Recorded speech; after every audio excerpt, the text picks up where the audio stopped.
hi, Seeds of Prosperity. This is the next episode in our series of Mata Mantri.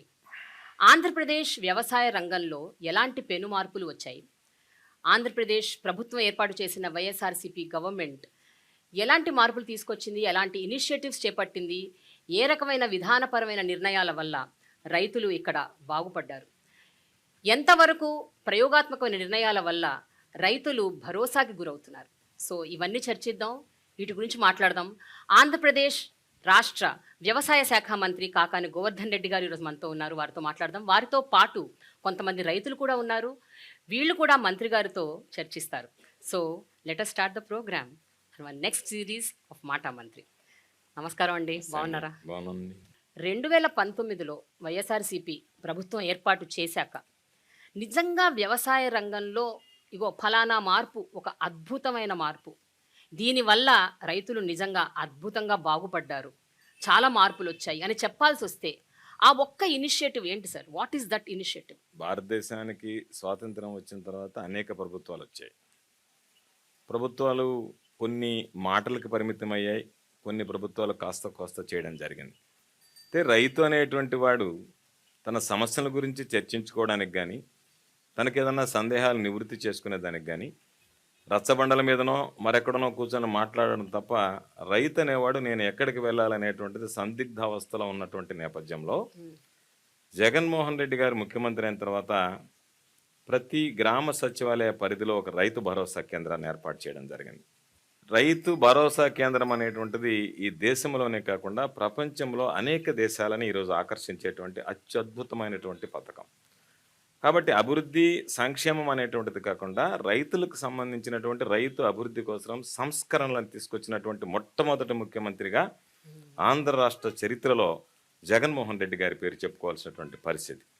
ఈరోజు రైతు భరోసా కేంద్రాల ద్వారా రైతుల ఇంటి ముంగిటికే అనేక రకాలైనటువంటి సేవలు, టెస్టెడ్ లేబుల్డ్ సీడ్స్, ఫర్టిలైజర్స్. ఈరోజు రైతులు వెళ్ళి దుకాణాలకు వెళ్ళి, రైతుల్లో గతంలో ఏ విధంగా ఉండేదంటే రైతు ఎరువులు కొనుక్కోవాలి అంటే అనేక రకాలైనటువంటి నియమ నిబంధనలు ఉన్నాయి. వ్యాపారస్తుల దగ్గరికి వెళ్ళాలి, ట్రేడర్స్ దగ్గరికి వెళ్ళిన వెంటనే వాళ్ళు మా దగ్గర కాంప్లెక్స్ ఎరువులు కొనుక్కుంటేనే మేము యూరియా బస్తా ఇస్తామంటారు, లేదంటే యూరియా బస్తా అధిక ధరకు అమ్ముతారు. రైతులకు గత్యంతరం లేదు, వేరే మార్గం లేదు. ఈరోజు రైతు నేరుగా రైతు భరోసా కేంద్రానికి వెళ్ళి తనకి ఏమి సీడ్ కావాలనో ఆర్డర్ చేసుకుంటున్నాడు, తనకి ఏమి ఎరువు కావాలనో ఆర్డర్ చేసుకుంటున్నాడు, తనకు సంబంధించినటువంటి సందేహాలు ఉంటే అక్కడ నమోదు చేస్తున్నాడు.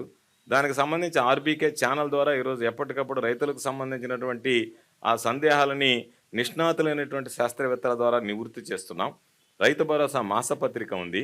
రైతులకు సంబంధించినటువంటి ప్రతి విషయంలో అండదండలు అందించడానికి ఒక గ్రామ పరిధిలో రైతు భరోసా కేంద్రం అనేటువంటిది బహుశా ఈరోజు మనం ఆచరిస్తున్నటువంటిది భవిష్యత్తులో ఈ దేశం కూడా అనుసరించేటువంటి పరిస్థితి ఉంటుంది. ఈ దేశాన్నే కాకుండా ప్రపంచ దేశాలను ఆకర్షించినటువంటి అద్భుతమైనటువంటి కార్యక్రమం మొట్టమొదటిగా మనం చెప్పుకోవాల్సినటువంటిది రైతు భరోసా కేంద్రాల స్థాపన అనేటువంటిది స్పష్టంగా ఈరోజు మనం మాట్లాడుకోవచ్చు. ఓకే, రైతు భరోసా కేంద్రాలు అసలు ఏర్పాటు చేయాలి అన్న ఒక థాట్ ఎలా వచ్చింది సార్? అంటే ఆ initiative is important, it is a need of the hour అని ఎందుకు అనిపించింది అసలు? రైతుల యొక్క సమస్యల్ని విభిన్నమైనటువంటి కోణాల్లో వాస్తవ దృక్పథంతో చూడగలిగాడు కాబట్టే జగన్మోహన్ రెడ్డి గారు రైతు అనేటువంటి వాడికి సమాధానం చెప్పడానికి ఒక కార్యాలయం లేదు, రైతులు వెళ్ళి సందేహాలు నివృత్తి చేసుకోవడానికి ఎక్కడికి వెళ్ళాలి. కాబట్టి దాదాపుగా మనం అనేక సందర్భాల్లో చెప్తాం, రైతు దేశానికి వెన్నెముక, రైతు 70% వరకు రైతులు ఉన్నారు, రైతు కూలీలు ఉన్నారు, రైతులు వ్యవసాయం మీద ఆధారపడి బ్రతుకుతున్నారని. అటువంటి వ్యక్తులకు సంబంధించి వాళ్ళకు ఉన్నటువంటి సమస్యల పరిష్కరణకి ఏదైనా ఒక కార్యాలయం ఉండాలని ఒక సచివాలయ వ్యవస్థ తీసుకురావడంలోనే ఆయన విద్య, వైద్యం, వ్యవసాయం ఈ మూడు కేంద్ర బిందువులుగా ఆయన ఏర్పాటు చేసుకుని ప్రజలకు సంబంధించినటువంటి దాంట్లో రైతాంగానికి సంబంధించి ఎక్కడ సమస్యలు ఉండకూడదు అనేటువంటితో ఈరోజు రైతు భరోసా కేంద్రాలకు వెళ్తే ఆశ్చర్యం, సాధారణంగా ఉండేటువంటి రైతు నేరుగా కియోస్కో దగ్గరికి వెళ్ళి ఎవరిని అడగాల్సినటువంటి అవసరం లేకుండా తనకు కావాల్సినటువంటి ఫర్టిలైజర్ బుక్ చేసుకుంటాడు, ఫోన్పే చేస్తాడు, వెళ్ళిపోతాడు. వారం రోజుల లోపలనే ఆ రైతుకు సంబంధించినటువంటి ఆ ఎరువులు కానీ ఏదైనా సరే రైతు భరోసా కేంద్రాలకు దిగుమతి చేసుకుని ఇంటి ముంగిటే వాళ్ళు బయటకు వెళ్లాల్సినటువంటి పనే లేకుండా, గ్రామం గడప దాటి వెళ్లాల్సినటువంటి అవసరమే లేకుండా ఈరోజు అన్ని రకాలైనటువంటి సేవలు రైతు భరోసా కేంద్రాల ద్వారా అందించడం అనేటువంటి ఒక అద్భుతమైనటువంటి పథకం. నిజంగా జగన్మోహన్ రెడ్డి గారిని ఒక్క మాటలో చెప్పాలంటే ఈ రాష్ట్రాన్ని పరిపాలించినటువంటి అంతమంది ముఖ్యమంత్రుల కన్నా కూడా జగన్మోహన్ రెడ్డి గారు రైతుల వాస్తవ దృక్పథంతో చూడగలిగాడని చెప్పడానికి రైతు భరోసా కేంద్రాలను ఏర్పాటు చేయడం, రైతు భరోసా కేంద్రాలు పనిచేయడం అనేటువంటిది ప్రధానంగా యా. ఈరోజు మనం మాట్లాడుకోవాల్సినటువంటి సార్, అంశం. ఈ శాఖ మంత్రిగా రైతుల నుండి మీరేం వింటున్నారు? వాళ్ళు మీతో ఏం చెప్తున్నారు? వాళ్ళకి ఎంత సంతృప్తికరంగా ఉంది? ఈ రాష్ట్రం మీద 10,778 రైతు భరోసా కేంద్రాలు ఉన్నాయి. అయితే రైతు భరోసా కేంద్రం అంటే వన్ స్టాప్ సొల్యూషన్. అంటే విత్తనం దగ్గర నుంచి విక్రయం వరకు రైతులకు సంబంధించి విత్తనం ఏదైతే ఉందో, నకిలీ విత్తనాలు కానీ మరొక దాని రైతు మోసపోకుండా టెస్టెడ్ అండ్ లేబుల్డ్ యా. మనం టెస్ట్ చేసి ప్రయోగశాలలో పరీక్షించి నిర్ధారించుకున్నటువంటి ఉత్పాదకాలనే ఈరోజు అక్కడికి మనం అందిస్తున్నాం. ఈరోజు ఎవరైతే రైతులు ఉన్నారో వాళ్ళని గుర్తించి వాళ్ళకి ఆర్థిక సహాయం అందించడం, వాళ్ళకి అవసరమైనటువంటి ఎరువులు అందించడం, పురుగు మందులు అందించడం, వాటితో పాటు రైతులు ధాన్యాన్ని పండించిన తర్వాత, రైతులు పంట వేసుకున్న తర్వాత పారదర్శకంగా ఏ రైతు ఏ పంట వేసుకున్నాడు అనేటువంటి దానికి ఈ క్రాప్ బుకింగ్ చేయడం. ఈ క్రాప్ బుకింగ్ ఆధారంగా రైతులకు ఏదైనా నష్టం జరిగినా, పంట దిగుబడి వచ్చినా మనకు ప్రధానమైనటువంటిది ఈ క్రాప్ బుకింగ్. బహుశా ఇది డిజిటల్ అగ్రికల్చర్ అనేటువంటిది ఈ దేశంలో ఎక్కడా లేనటువంటిది. కాబట్టి ఈ క్రాప్ బుకింగ్ అయిపోయిన తర్వాత రైతు ఏ పంట వేశాడు, ఆ పంట ఏదైనా సరే ప్రకృతి వైపరీత్యాల వల్ల ఏదైనా నష్టం జరిగితే దానికి సంబంధించినటువంటి ఇన్పుట్ సబ్సిడీ ఇవ్వాలన్నా, వీటన్నిటిని అధిగమించి రైతు పంట దిగుబడి వచ్చిన తర్వాత రైతు దాన్ని విక్రయించాలన్నా సరే రైతు భరోసా కేంద్రాల ద్వారా, ఇంతకుముందు అయితే ప్యాడీ పర్చేజింగ్ సెంటర్స్ అని పెట్టేవాళ్ళు, అవి అక్కడక్కడ పెట్టి వదిలేసేవాళ్ళు. రైతులకు పాపం అక్కడికి వెళ్తే ట్రిప్ షీట్స్ జనరేట్ అయ్యేటువంటివి కాదు, తీసుకువెళ్ళలేక ఇబ్బందులు పడేవాళ్ళు. పేరుకు మాత్రం ఎమ్మెల్యేలు ఎంపీలు వెళ్ళి రిబ్బన్లు కత్తిరించి ఆర్భాటంగా ప్రకటించి వెళ్ళడం తప్ప అవి ప్రయోగాత్మకంగా పనిచేయలేదు. ఈరోజు రైతుకి ఏదైనా సమస్య వస్తే ఆ రోజు ఎవరి దగ్గరికి వెళ్ళి అడగాలనో తెలియనటువంటి పరిస్థితి. ఈరోజు నేరుగా రైతు భరోసా కేంద్రాల దగ్గరికి వెళ్ళి నా ధాన్యం నేను ఈరోజు విక్రయించాలి, ఏ విధంగా విక్రయించాలని చెప్పి ధైర్యంగా అడిగి వాళ్ళ ద్వారా ఆ ధైర్యాన్ని విక్రయించుకునేటువంటి ఆ మానసిక ధైర్యం రైతుకు ప్రసాదించినటువంటి ప్రభుత్వం. కాబట్టి తప్పనిసరిగా రైతు భరోసా కేంద్రాల్లో విత్తనం నుంచి విక్రయం వరకు అనేక రకాలైనటువంటి సేవలను ఈరోజు మనం అందజేస్తున్నాం. గ్లోబల్ వార్మింగ్, క్లైమేట్ చేంజ్, ఈ ప్రకృతి వైపరీత్యాలు, వాతావరణంలో పెను మార్పులు, అసలు వర్షాలు ఎప్పుడు పడతాయి ఎప్పుడు పడవు తెలియని ఒక పరిస్థితులు, ఈ మీ హయాంలోనే 2 సైక్లోన్లు వచ్చాయి.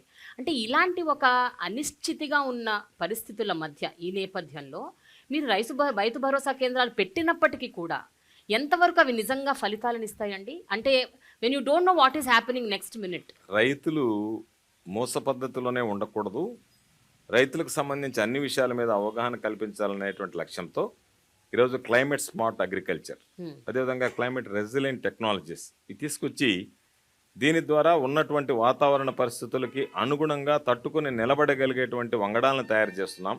ఈరోజు ఆచార్య ఇంజనీరింగ్ అగ్రికల్చర్ యూనివర్సిటీ ద్వారా చీడపీడలకు కానీ ఏదైనా ప్రకృతి వైపరీత్యాలకు కానీ వీలైనంత వరకు తట్టుకుని నిలబడగలిగేటువంటి వాటిని తయారు చేస్తున్నాం. అదేవిధంగా వాళ్ళకి సంబంధించినటువంటి టెక్నాలజీ, భూసారం, ఇవన్నిటి మీద కూడా దృష్టి పెడుతున్నాం. వీటన్నిటితో పాటు టెక్నాలజీ అందించి రైతులకి ఎక్కడన్నా ఏదన్నా ఇబ్బంది జరిగితే ముందు తీసుకోవాల్సినటువంటి జాగ్రత్తలు, రైతులకు సంబంధించి ఈ భూమిలో ఎటువంటి మనం పంటలు వేస్తే ఆ పంటలు అన్నిటికీ తట్టుకొని నిలబడగలుగుతాయి అనేటువంటిది. అంటే 2 ఒకసారి కరువు వర్షాభావ పరిస్థితులు రావచ్చు, వరదలు రావచ్చు. వర్షాభావ పరిస్థితులు వచ్చినా, వరదలు వచ్చినా భూమి సారవంతాన్ని బట్టి ఎటువంటివి తట్టుకోగలమనేటువంటి దాని మీద. అదేవిధంగా ఈరోజు మనం తీసుకొచ్చినటువంటి ఒక గొప్ప కాన్సెప్ట్, 1,00,000 మంది రైతులతో గ్రామ స్థాయి నుంచి రాష్ట్ర స్థాయి వరకు అగ్రికల్చరల్ అడ్వైజరీ కమిటీస్ని ఏర్పాటు చేశాం. దాని ద్వారా వాళ్ళ గ్రామాలకు సంబంధించి ఏమి పంటలు పండించుకోవచ్చు, ఏ విధంగా చేసుకోవచ్చు అనేటువంటి దాని మీద అవగాహన కల్పించాం. ఇది ఒక పార్ట్. సెకండ్ పార్ట్కి వచ్చేటప్పటికి మనం ఒకవేళ ఏదైనా ప్రకృతి వైపరీత్యాల వల్ల నష్టపోతే ఆ రైతులను ఆదుకోవాలనేటువంటి ఉద్దేశంతో ముఖ్యమంత్రి గారు వెంటనే రైతు భరోసా కేంద్రాలకు ఒకవేళ నారుమళ్ళు దెబ్బతింటే 80% సబ్సిడీతో విత్తనాలు సరఫరా చేస్తున్నాం. ఒకవేళ ఏదైనా రైతుల పంట నష్టపోతే ఏదైతే ఇన్పుట్ సబ్సిడీ ఉందో, గత ప్రభుత్వాల్లో చూస్తే వేలాది కోట్ల రూపాయలు బకాయిలు పెట్టారు రైతులకు సంబంధించి. బకాయిలు చెల్లించకుండానే ప్రభుత్వాలు దిగిపోయినటువంటి నేపథ్యం ఉంది. ఈరోజు ఆ విధంగా కాకుండా ఆ సీజన్ ముగిసే లోపల, ఖరీఫ్లో ఏదైనా కనుక ప్రకృతి వైపరీత్యాలు ఏర్పడితే ఖరీఫ్ సీజన్ ముగిసే లోపల, రబీలో ఏదైనా ప్రకృతి వైపరీత్యం ఏర్పడితే రబీ సీజన్ ముగిసే లోపల, ముఖ్యమంత్రి గారు తీసుకున్నటువంటి నిర్ణయం ఆ ఆర్థిక సంవత్సరంలో కదా ఆ సీజన్ ముగిసే లోపలనే రైతులకు జరిగినటువంటి నష్టపరిహారాన్ని వాళ్ళకి జమ చేసేటువంటి విధంగా వాళ్ళ ఖాతాలో ఆ నష్టపరిహారాన్ని పంపిణీ చేసేటువంటి విధంగా చర్యలు చేపట్టాం. ప్రకృతి వైపరీత్యాలు మనం ఆపలేం, కానీ ప్రకృతి వైపరీత్యాలు సంభవించినప్పుడు ఏ విధంగా మనం స్పందించగలిగాం, వాటిని నివారించడానికి రైతులు నష్టపోకుండా ఎటువంటి చర్యలు తీసుకోగలుగుతున్నాం అనేటువంటి దాని మీద దృష్టి పెట్టాం. తప్పనిసరిగా రాబోయేటువంటి రోజుల్లో వాటన్నిటిని అధిగమించేటువంటి విధంగా కూడా చర్యలు తీసుకోవడం జరుగుతుంది. జీరో బడ్జెట్ న్యాచురల్ ఫార్మింగ్ అన్న ఒక ప్రక్రియని గత ప్రభుత్వం తీసుకొచ్చింది. అంటే వాళ్ళే ఫస్ట్ ఇనిషియేట్ చేశారు అన్నది విన్నాం. అయితే మీ ప్రభుత్వం వచ్చాక దాన్ని పూర్తిగా ఇగ్నోర్ చేసింది, నెగ్లెక్ట్ చేసిందని ఒక ఆరోపణ ఉంది. Zero budget natural farming is not cup of tea of YSRCP government అన్న ఒక పెద్ద ఆరోపణని మీరు ఏ రకంగా దానికి రెస్పాండ్ అవుతారండి? Is it really true? Zero budget natural farming అనేటువంటిది గత ప్రభుత్వంలో ఏర్పాటు చేసిన దాని మీద అది ప్రారంభ దశలోనే ఉన్నటువంటి నేపథ్యం తప్ప దాంట్లో పురోగతి పెద్దగా మనం చూడలేదు. 2019లో జగన్మోహన్ రెడ్డి గారు ముఖ్యమంత్రి అయిన తర్వాత వ్యవసాయం అనుబంధ రంగాల మీద ఏ విధంగా అయితే దృష్టి పెట్టాడో ఈరోజు మనం దాన్ని కమ్యూనిటీ న్యాచురల్ ఫార్మింగ్ అని పిలుస్తున్నాం. అంతకుముందు జీరో బేస్డ్ న్యాచురల్ ఫార్మింగ్ అంటారు. దాదాపుగా 14 రాష్ట్రాలకి ఈరోజు ఆంధ్ర రాష్ట్రం దాని మీద అవగాహన కల్పిస్తుంది. ఏ విధంగా చేయాలని మనకున్నటువంటి 29 రాష్ట్రాల్లో 14 రాష్ట్రాలు మన అధికారుల్ని మన యంత్రాంగాన్ని పిలిచి మీరు మాకు అవగాహన కల్పించండి అని చెప్పి అడిగేటువంటి పరిస్థితి. ఈ ప్రపంచంలో 42 దేశాలు. మరి అంటే ఇలాంటి ఒక పరిస్థితి ఉన్నప్పుడు ఇంత పెద్ద ఆరోపణ ఎందుకు వచ్చింది సార్? అంటే అది అంటే ఒక బిలీవబుల్ ఆరోపణ లాగుంది అది. అంటే మనము ఉన్నటువంటిది ఏమిటంటే జగన్మోహన్ రెడ్డి గారి దగ్గర ప్రచారం తక్కువ, పనితనం ఎక్కువ. కాబట్టి మనం ప్రతి విషయాన్ని ప్రచారం చేయడమో దాన్ని ప్రచారంలోకి ఉధృతంగా తీసుకువెళ్ళాలనేటువంటి ఆలోచన లేదు.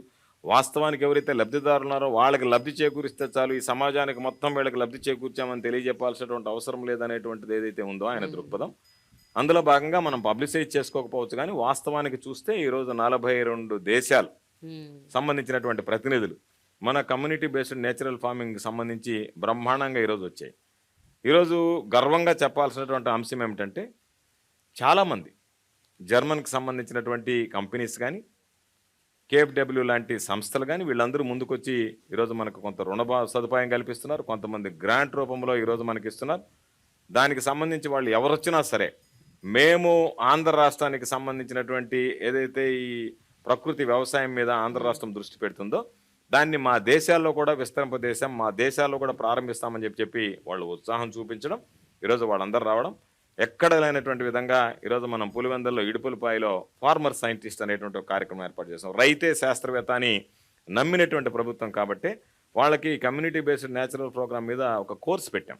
దాని ప్రకారం ట్రైనర్స్ వెళ్ళడం, చెప్పడం, ఈరోజు ఎక్కడన్నా వెళ్తే అన్ని వైపరీత్యాలకు తట్టుకొని నిలబడేటువంటి విధంగా ఈరోజు విస్తరించాం. దాదాపుగా 3600 రైతు భరోసా కేంద్రాల పరిధిలో ఈరోజు మన కమ్యూనిటీ న్యాచురల్ ఫార్మింగ్ కింద ప్రకృతి వ్యవసాయం చేసేటువంటి రైతులు ఉన్నారు. ఈరోజు వాళ్ళంతటా వాళ్ళకి జరిగేటువంటి అవగాహన ప్రకారం అది విస్తరిస్తుంది. రాష్ట్ర ప్రభుత్వం అన్ని విధాలా చేయూతనిస్తుంది. అందువల్ల ఈరోజు వ్యాప్తి చెందినట్టుగా, వృద్ధి చెందినట్టుగా ప్రపంచానికే ఈ కమ్యూనిటీ బేస్డ్ న్యాచురల్ ప్రోగ్రాంలో ఆంధ్ర రాష్ట్రం ఆదర్శంగా నిలిచేటువంటి పరిస్థితి. ఎప్పుడు ఏ సందర్భంలో ఎక్కడ కూడా కనీసం మీరు ఒక వ్యవసాయ శాఖ మంత్రిగా కూడా ఎందుకు ఎప్పుడు ఈ విషయాన్ని ప్రస్ఫుటంగా ఏ స్టేజ్ మీద కూడా చెప్పలేదు? మనం ఎప్పుడైతే ఏపీసీఎన్ఎఫ్ని ఉధృతం చేసామో కొంతమంది చెప్పారు ఇది మరో శ్రీలంకలాగా తయారు చేయడానికి వీళ్ళు ప్రయత్నం చేస్తున్నారు ఆంధ్ర రాష్ట్రాన్ని. అంటే ఏ విధంగా ఉంది అంటే మనం ఏపీసీఎన్ఎఫ్ మీద ప్రకృతి వ్యవసాయం మీద దృష్టి పెడితే ఏమో వీళ్ళు మరో శ్రీలంక చేస్తారా అంటారు. దాన్ని మనము ఏ విధంగా చేస్తున్నా దీన్ని మీరు పట్టించుకోలేదు అని అంటారు. పట్టించుకుంటే దానికంటే విపరీతమైనటువంటి ధోరణి, విపరీతమైనటువంటి అర్థాలు, దానికి ఏదో ఒక విధంగా వక్ర భాష్యం చెప్పడం అనేటువంటివి ఈరోజు దానిలో భాగంగా చేసేటువంటి విమర్శలు తప్ప ఇది వాస్తవానికి సత్యదూరమైనటువంటి విమర్శలను స్పష్టంగా చెప్పగలిగేటువంటి అంశం ఈరోజు ఆంధ్ర రాష్ట్రం చేపడుతున్నటువంటి ప్రకృతి వ్యవసాయానికి సంబంధించినటువంటి అంశం. ఓకే, రైతు సంఘాలు, రైతు ఉద్యమాలు ఇవన్నీ మనం చాలా చూసాం. అంటే అసలు మన బేసిసే ఈ ఉద్యమాలు అన్నవే అసలు రైతుల నుంచి వచ్చాయని అంటారు, రకరకాల ఉద్యమాలు. అలాంటివి ఈ మధ్యకాలంలో కూడా రీసెంట్గా ఫార్మ్ లాస్ మీద వచ్చిన ఉద్యమాలను, చట్టాలను కూడా వ్యతిరేకిస్తూ ఉద్యమం అసలు ఎక్కడి దాకా చేశారండి. దేశవ్యాప్తంగా ఉద్యమం చేసి దాన్ని మొత్తానికి సాధించారు. రైతులు సాధించని దాన్ని ఏం లేదు, వాళ్ళు ఉద్యమానికి కూర్చున్నారంటే వాళ్ళు ఏదైనా చేస్తారు అని అంటారు. కానీ చాలా ప్రాంతాల్లో ఈవెన్ ఇంక్లూడింగ్ ఆంధ్రప్రదేశ్ రాష్ట్రం అలా చాలా రాష్ట్రాల్లో ఇప్పటికీ కూడా ఈ రోజుల్లో ఒక కుల ప్రాతిపదికన, ఒక క్యాస్ట్ బేసిస్ మీద రైతులని విభజించి పాలించు టైప్లో నడుస్తోంది అన్నది ఒక పెద్ద ఒక అలిగేషన్ ఉంది sir. Which ever is the government, మీరు దాన్ని ఏ రకంగా స్వీకరిస్తారంటే దాన్ని ఒప్పుకుంటారా, ఒప్పుకోరా, ఏమంటారు? లేదు, ఎందుకంటే ఆంధ్ర రాష్ట్రం దగ్గరికి వచ్చేటప్పటికి ధనిక రైతులను వదిలేస్తే, అంటే ల్యాండ్ లార్డ్స్ బాగా సమృద్ధిగా ఉన్నటువంటి వాళ్ళని వదిలేస్తే మధ్య చిన్న తరగతి రైతులకు సంబంధించి స్మాల్ అండ్ మార్జినల్ ఫార్మర్స్ విషయంలో ఒకే విధమైనటువంటి దృష్టి పెట్టి వాళ్ళందరికీ కూడా ఏదో ప్రభుత్వం ద్వారా అందించేటువంటివి irrespective of the caste, irrespective of the community మనం అందజేస్తున్నాం. కాకపోతే ఈరోజు ముఖ్యమంత్రి గారు చేస్తున్నటువంటి కార్యక్రమాలు ఏవి కూడా రైతులకు సంబంధించి అనేక ప్రభుత్వాలను చూసాం. ఒక ముఖ్యమంత్రి అనేటువంటి వాడు ఎలా ఉండాలి అంటే రైతులకు ఉన్నటువంటి సమస్య, ఆ సమస్యకు పరిష్కారం. అంతే తప్ప రైతులకు సంబంధించి గత ప్రభుత్వాలు ఇవి చేశాయి కదా, మోస పద్ధతిలో మనం అదే చేద్దాం అనేటువంటిది కాదు. చాలా మంది రుణమాఫీ చేశారు. ముఖ్యమంత్రి గారు స్పష్టంగా చెప్పాడు, మనం అధికారంలోకి వస్తే రైతు భరోసా కింద అందరికీ ఏదైతే ఉన్నారో మామూలుగా చిన్న మధ్యతరగతి కుటుంబాల రైతులకు సంబంధించి ఉన్నారో వాళ్ళందరికీ కూడా మనం దాదాపుగా ఒక 12,500 4 విడతల్లో 50,000 ఇస్తా ఉన్నాం. అధికారంలోకి వచ్చాం. చెప్పినటువంటి వాగ్దానాలని విస్మరించినటువంటి ముఖ్యమంత్రుల్ని చూసాం. చెప్పిన దానికన్నా మిన్నగా ఇస్తున్నటువంటి ముఖ్యమంత్రిని జగన్మోహన్ రెడ్డి గారి రూపంలో చూస్తున్నాం. అడగండి రైతులను ఎంతమంది 12,500 4 విడతల్లో 50,000 ఇస్తానని చెప్పాడు. అధికారంలోకి వచ్చిన తర్వాత రుణమాఫీని నమ్మడం అంటే ఏదైతే సాధ్యమవుతుందో సాధ్యమయ్యేటువంటి మాట ఇవ్వాలి తప్ప సాధ్యం కానటువంటిది ఇచ్చి గత ప్రభుత్వం 87,000 కోట్ల రూపాయల రుణమాఫీ, దానికి సంబంధించి 24,000 కోట్ల రూపాయల వడ్డీ, అంటే 1,11,000 కోట్ల రూపాయలు. వాస్తవంగా ఉన్నటువంటి రుణం 87,000 కోట్లు, 24,000 కోట్లు, 1,11,000 కోట్లు. ముఖ్యమంత్రి జగన్మోహన్ రెడ్డి గారు చాలా మంది రైతులకు తెలిసి ఉంటుంది, 2014 ఎన్నికల్లో పదే చెప్పాడు ఇది కుదరదు, ఇది జరగదు, ఇది కష్టసాధ్యము అని. రైతులు నమ్మి ఆ రోజు తెలుగుదేశం ప్రభుత్వానికి ఓట్లు వేశారు. వచ్చిన తర్వాత మనం చూసాం 1,11,000 కోట్లు అయితే లాస్ట్కి 5 విడతలు అన్నారు, స్కేల్ ఆఫ్ ఫైనాన్స్ అన్నారు, 30,000 అన్నారు, విడతల తర్వాత చేసేసి కుటుంబానికి ఒకరికన్నారు, రకరకాలైన చెప్పి ఆ హామీని అమలు చేయకుండానే దిగిపోయినటువంటి నేపథ్యం. ఈరోజు మనం ఇస్తామని చెప్పాం. దాదాపుగా ఈరోజు 34,000 కోట్ల రూపాయలు రైతులకు సంబంధించినటువంటి రైతు భరోసా కింద అందించడం జరిగింది. కాబట్టి ఈ ప్రభుత్వానికి అన్ని విధాల అన్ని స్థాయిల్లో ఒక స్పష్టత ఉండే రైతాంగాన్ని గురించి, వ్యవసాయాన్ని గురించి. అందుకనే అందరినీ సమానంగా సమగ్రంగా, ఎవరు వీళ్ళు ధనికుడు పేదాని కాకుండా కులాలకు సంబంధం లేకుండా ఈరోజు అగ్ర కులాలకు సంబంధించినటువంటి వాళ్ళు కూడా స్మాల్ అండ్ మార్జినల్ ఫార్మర్స్ చాలా మంది ఉన్నారు. దాదాపుగా 60% మందికి ఎకరాకి తక్కువ భూములు ఉన్నటువంటి వాళ్ళు ఉన్నారు ఆంధ్ర రాష్ట్రంలో. అందరినీ సమాన దృష్టితో చూసాం కాబట్టే ఈరోజు 59,60,000 కుటుంబాలకి మనం వైఎస్ఆర్ రైతు భరోసా అందించగలిగాం. కాబట్టి ఇది ఒక మోడల్గా ఎవడైతే నీడి ఉందో, ఎవరికైతే మనం ఆర్థికంగా ఆదుకోవాల్సినటువంటి అవసరం ఉందో వాళ్ళని కులము మతం అనేటువంటిది లేకుండా అన్ని రకాలైనటువంటి కార్యక్రమాలు చేశాం. దాని ద్వారానే ఈరోజు రైతులు కూడా సంతృప్తిగా ఉండేటువంటి పరిస్థితి ఆంధ్ర రాష్ట్రంలో కనిపిస్తుంది. ప్రధానమైన ఆరోపణ అగైన్ ఏమిటి అంటే ఇంతమంది రైతులు ఉన్న ఈ రాష్ట్రంలో 70% మంది కౌలు రైతులు, కూలీ రైతులు ఉన్న ఈ రాష్ట్రంలో మీరు ఇచ్చే సంక్షేమ పథకాలు ఏవైతే ఉన్నాయో, ఇనిషియేటివ్స్ ఏవైతే తీసుకొచ్చారో, స్కీమ్స్ కానీ అవన్నీ కూడా ఈ బడా రైతులకి, యజమానుల రైతులకి వాళ్ళకే వెళ్తున్నాయి, వీళ్ళకి రావట్లేదు. మీరేమంటారు? అంటే వీళ్ళ ఈ మాటలన్నీ కూడా అర్ధరహితమైనటువంటివి. ఎందుకు వ్యాఖ్యలు అంటున్నానంటే, సాధారణంగా ఒక ఆలోచన ఉండేది ఈ ప్రభుత్వం ఏర్పడక ముందు, కౌలు రైతులకు సంబంధించి నేను కౌలు తీసుకున్నాను అన్నదానికి ఎవడో ఒకటి ధృవీకరించాలి. యజమానికి సంబంధం లేకుండా నువ్వు కౌలు తీసుకునేటువంటి అవకాశం లేదు, అది చెల్లదు. కాబట్టి ఆ యజమానులు మనం ఎవరికన్నా కౌలుకిస్తే దానికి సంబంధించినటువంటి ఆ భూమి మీద హక్కులు కోల్పోతామేమో అనేటువంటి భావం ఉండేది. దానికనే కౌలుదారుల చట్టం మనం 2019లో తీసుకొచ్చాం. ఒక ప్రత్యేకమైనటువంటి చట్టం తీసుకొచ్చాం. దాని ద్వారా భూ యజమాని కౌలుకిచ్చినా కూడా ఆయనకున్నటువంటి యాజమాన్య హక్కులు ఏమీ కూడా కోల్పోకుండా ఆ చట్టం నిర్దేశించింది. అందువల్ల ఎవరికైనా ఇవ్వచ్చు. కానీ చాలా మందిని మనం అవగాహన కల్పించాం. మొట్టమొదటి సంవత్సరం 2,70,000 మందికి మనం కౌలు రైతులకు ఇస్తే దాదాపుగా ఈరోజు రైతు భరోసా 5,90,000 మందికి ఇవ్వగలుగుతున్నాం. అంటే ఆ సంఖ్య పెరుగుతూ ఉంది, రైతుల్లో అవగాహన కలుగుతూ ఉంది. దాని ద్వారా ఇది ఒక ప్రయత్నం. అంతకుముందు అటువంటి ప్రయత్నాలు ఏమీ జరగలేదు. ఈరోజు CCRC కార్డ్స్ ఇస్తున్నాము అంటే ఆ చట్టాన్ని అనుసరించి ఇస్తున్నాం. ఆ చట్టం వల్ల మాకేమి ఇబ్బంది లేదు అని చెప్పిన ఎవరైతే అవగాహన కలిగినటువంటి రైతులు ముందుకు వచ్చి ఇస్తున్నారో వాళ్ళని చూసి మరికొంతమంది ఈరోజు ఇచ్చేటువంటి అవకాశం ఏర్పడింది. దానివల్ల ఈరోజు కౌలుదారుల సంఖ్య క్రమేపీ ప్రతి సంవత్సరం పెరుగుతూ ఉంది. అంటే మనం తీసుకుంటున్నటువంటి నిర్ణయాలు సత్ఫలితాలను ఇస్తున్నాయని చెప్పి ఎవడో ఒకటి చెప్తాడు, ఏదో ఒకటి మాట్లాడాలి కాబట్టి 15,000 కుటుంబాలు కౌలు కుటుంబాలు ఉన్నారు, వాళ్ళు ఉన్నారు, వీళ్ళు ఉన్నారు అని చెప్పి మాట్లాడతారు. ఇది ఏది చేసినా సరే ప్రజలకు సంబంధించి తీసుకున్నటువంటి నిర్ణయం అనేటువంటిది ప్రజలకు అకౌంటబిలిటీ ఉండాల్సినటువంటి అవసరం ఉంటుంది. ఈ అకౌంటబిలిటీ అంటే ఈ ట్రాన్స్పరెన్సీ ఎంతవరకు ఉంది సార్? అంటే ఇప్పుడు ఇందాక మీకు చెప్పాను, వీళ్ళందరికీ మీరు ఏవైతే పథకాలు అందజేస్తున్నారో వాళ్ళందరికీ చేరుతున్నాయి అనటానికి ఒక ట్రాన్స్పరెన్సీ ఏమైనా ఉందా? ఒక అకౌంటబిలిటీ ఉందా? అసలు ప్రతి విషయంలో అకౌంటబిలిటీ స్టార్టింగ్ ఫ్రమ్ అదే నేను చెప్పింది, ఎప్పుడు లేనటువంటిది. పంట ఏమి వేసాము దానికి సంబంధించినటువంటి ఈ క్రాప్ బుకింగ్ జరిగిపోయింది. ఈ క్రాప్ బుకింగ్ జరిగిపోయింది అంటే వెంటనే వాళ్ళకి సంబంధించినటువంటి వాళ్ళకి ఎలిజిబిలిటీని బట్టి వాళ్ళకి రైతు భరోసా వేసేస్తున్నాం. ఆ వేసే క్రమంలో 13,500 ఏదైతే జగన్మోహన్ రెడ్డి గారు ఇస్తున్నారో, కొంత పిఎం కిసాన్ కింద ఒక 6,000 వస్తే, రైతు భరోసా కింద 7,500 భరిస్తే, ఈ కౌలు రైతులకు సంబంధించినటువంటి దాంట్లో పిఎం కిసాన్ కింద కేంద్ర ప్రభుత్వం రూపాయి కూడా ఇవ్వదు, అనుభవదారులకు రూపాయి కూడా ఇవ్వదు. అదేవిధంగా దేవాదాయ భూములు చేసుకునేటువంటి వాళ్ళకి రూపాయి కూడా ఇవ్వదు, అటవీ హక్కుల చట్టం ఉన్నటువంటి వాళ్ళకి రూపాయి కూడా ఇవ్వదు. ఈ అటవీ హక్కులకు సంబంధించి కానీ, దేవాదాయ భూములకు సంబంధించినటువంటి కానీ, అనుభవంలో ఉన్నటువంటి భూములను సాగు చేసుకుంటున్నటువంటి వాళ్ళకి కానీ, కౌలుదారులకు కానీ మొత్తం ఈ 13,500 రూపాయలు రాష్ట్ర ప్రభుత్వమే భరిస్తుంది. కాబట్టి ఇదేదో నెగటివ్ ప్రచారం ఒకటి రావాలి, ఈ రైతులకు సంబంధించి ఎక్కువ దృష్టి పెడుతున్నారు, రైతుల్లో వీళ్ళ మైలేజ్ పెరుగుతుంది, గ్రాఫ్ పెరుగుతుంది, జగన్మోహన్ రెడ్డి గారి పట్ల ప్రేమాభిమానం ఉండకూడదు, వాళ్ళు ఏదో ఒక విధంగా రైతులకు సంబంధించి మీకు ఇది మంచి జరగలేదనేటువంటి ఒక మైండ్ సెట్లోకి వాళ్ళని తీసుకెళ్ళి వాళ్ళని ఈ ప్రభుత్వంకి వ్యతిరేకంగా మరలించాలనేటువంటి ప్రయత్నం అది సాధ్యమయ్యేటువంటి పనే కాదనేటువంటిది ఈ సందర్భంగా నేను తెలియజేస్తాను. రైతు అనగానే మనకి కొన్ని దశాబ్దాలుగా ఒక ఇమేజ్ ఉంది సార్ మన కళ్ళ ముందు. ఒక చిరిగిపోయిన బట్టలు వేసుకొని, బక్క చిక్కిపోయి, తిండి సరిగ్గా లేక, ఈ రకమైన ఇమేజ్ బయట అలాగే ఉంది, సినిమాల్లో కూడా అలాగే చూపిస్తారు. ప్రతి చోట రైతు అనగానే దిస్ ఇస్ ద ఇమేజ్. అంటే వాళ్ళు ఎప్పటికీ పేదరికంలోంచి బయటికి రారా అన్న ఒక క్వశ్చన్ మార్క్. రెండోది, కేవలం రైతు అనగానే ఒక మొగ రైతులే ఉన్నారా? ఆడవాళ్ళు కూడా ఈ మధ్య చాలామంది రైతులుగా వస్తున్నారు, ఎంతో అద్భుతంగా వాళ్ళు వ్యవసాయం చేస్తున్నారు, కానీ ఎక్కడ కూడా ఆ గుర్తింపు లేదు.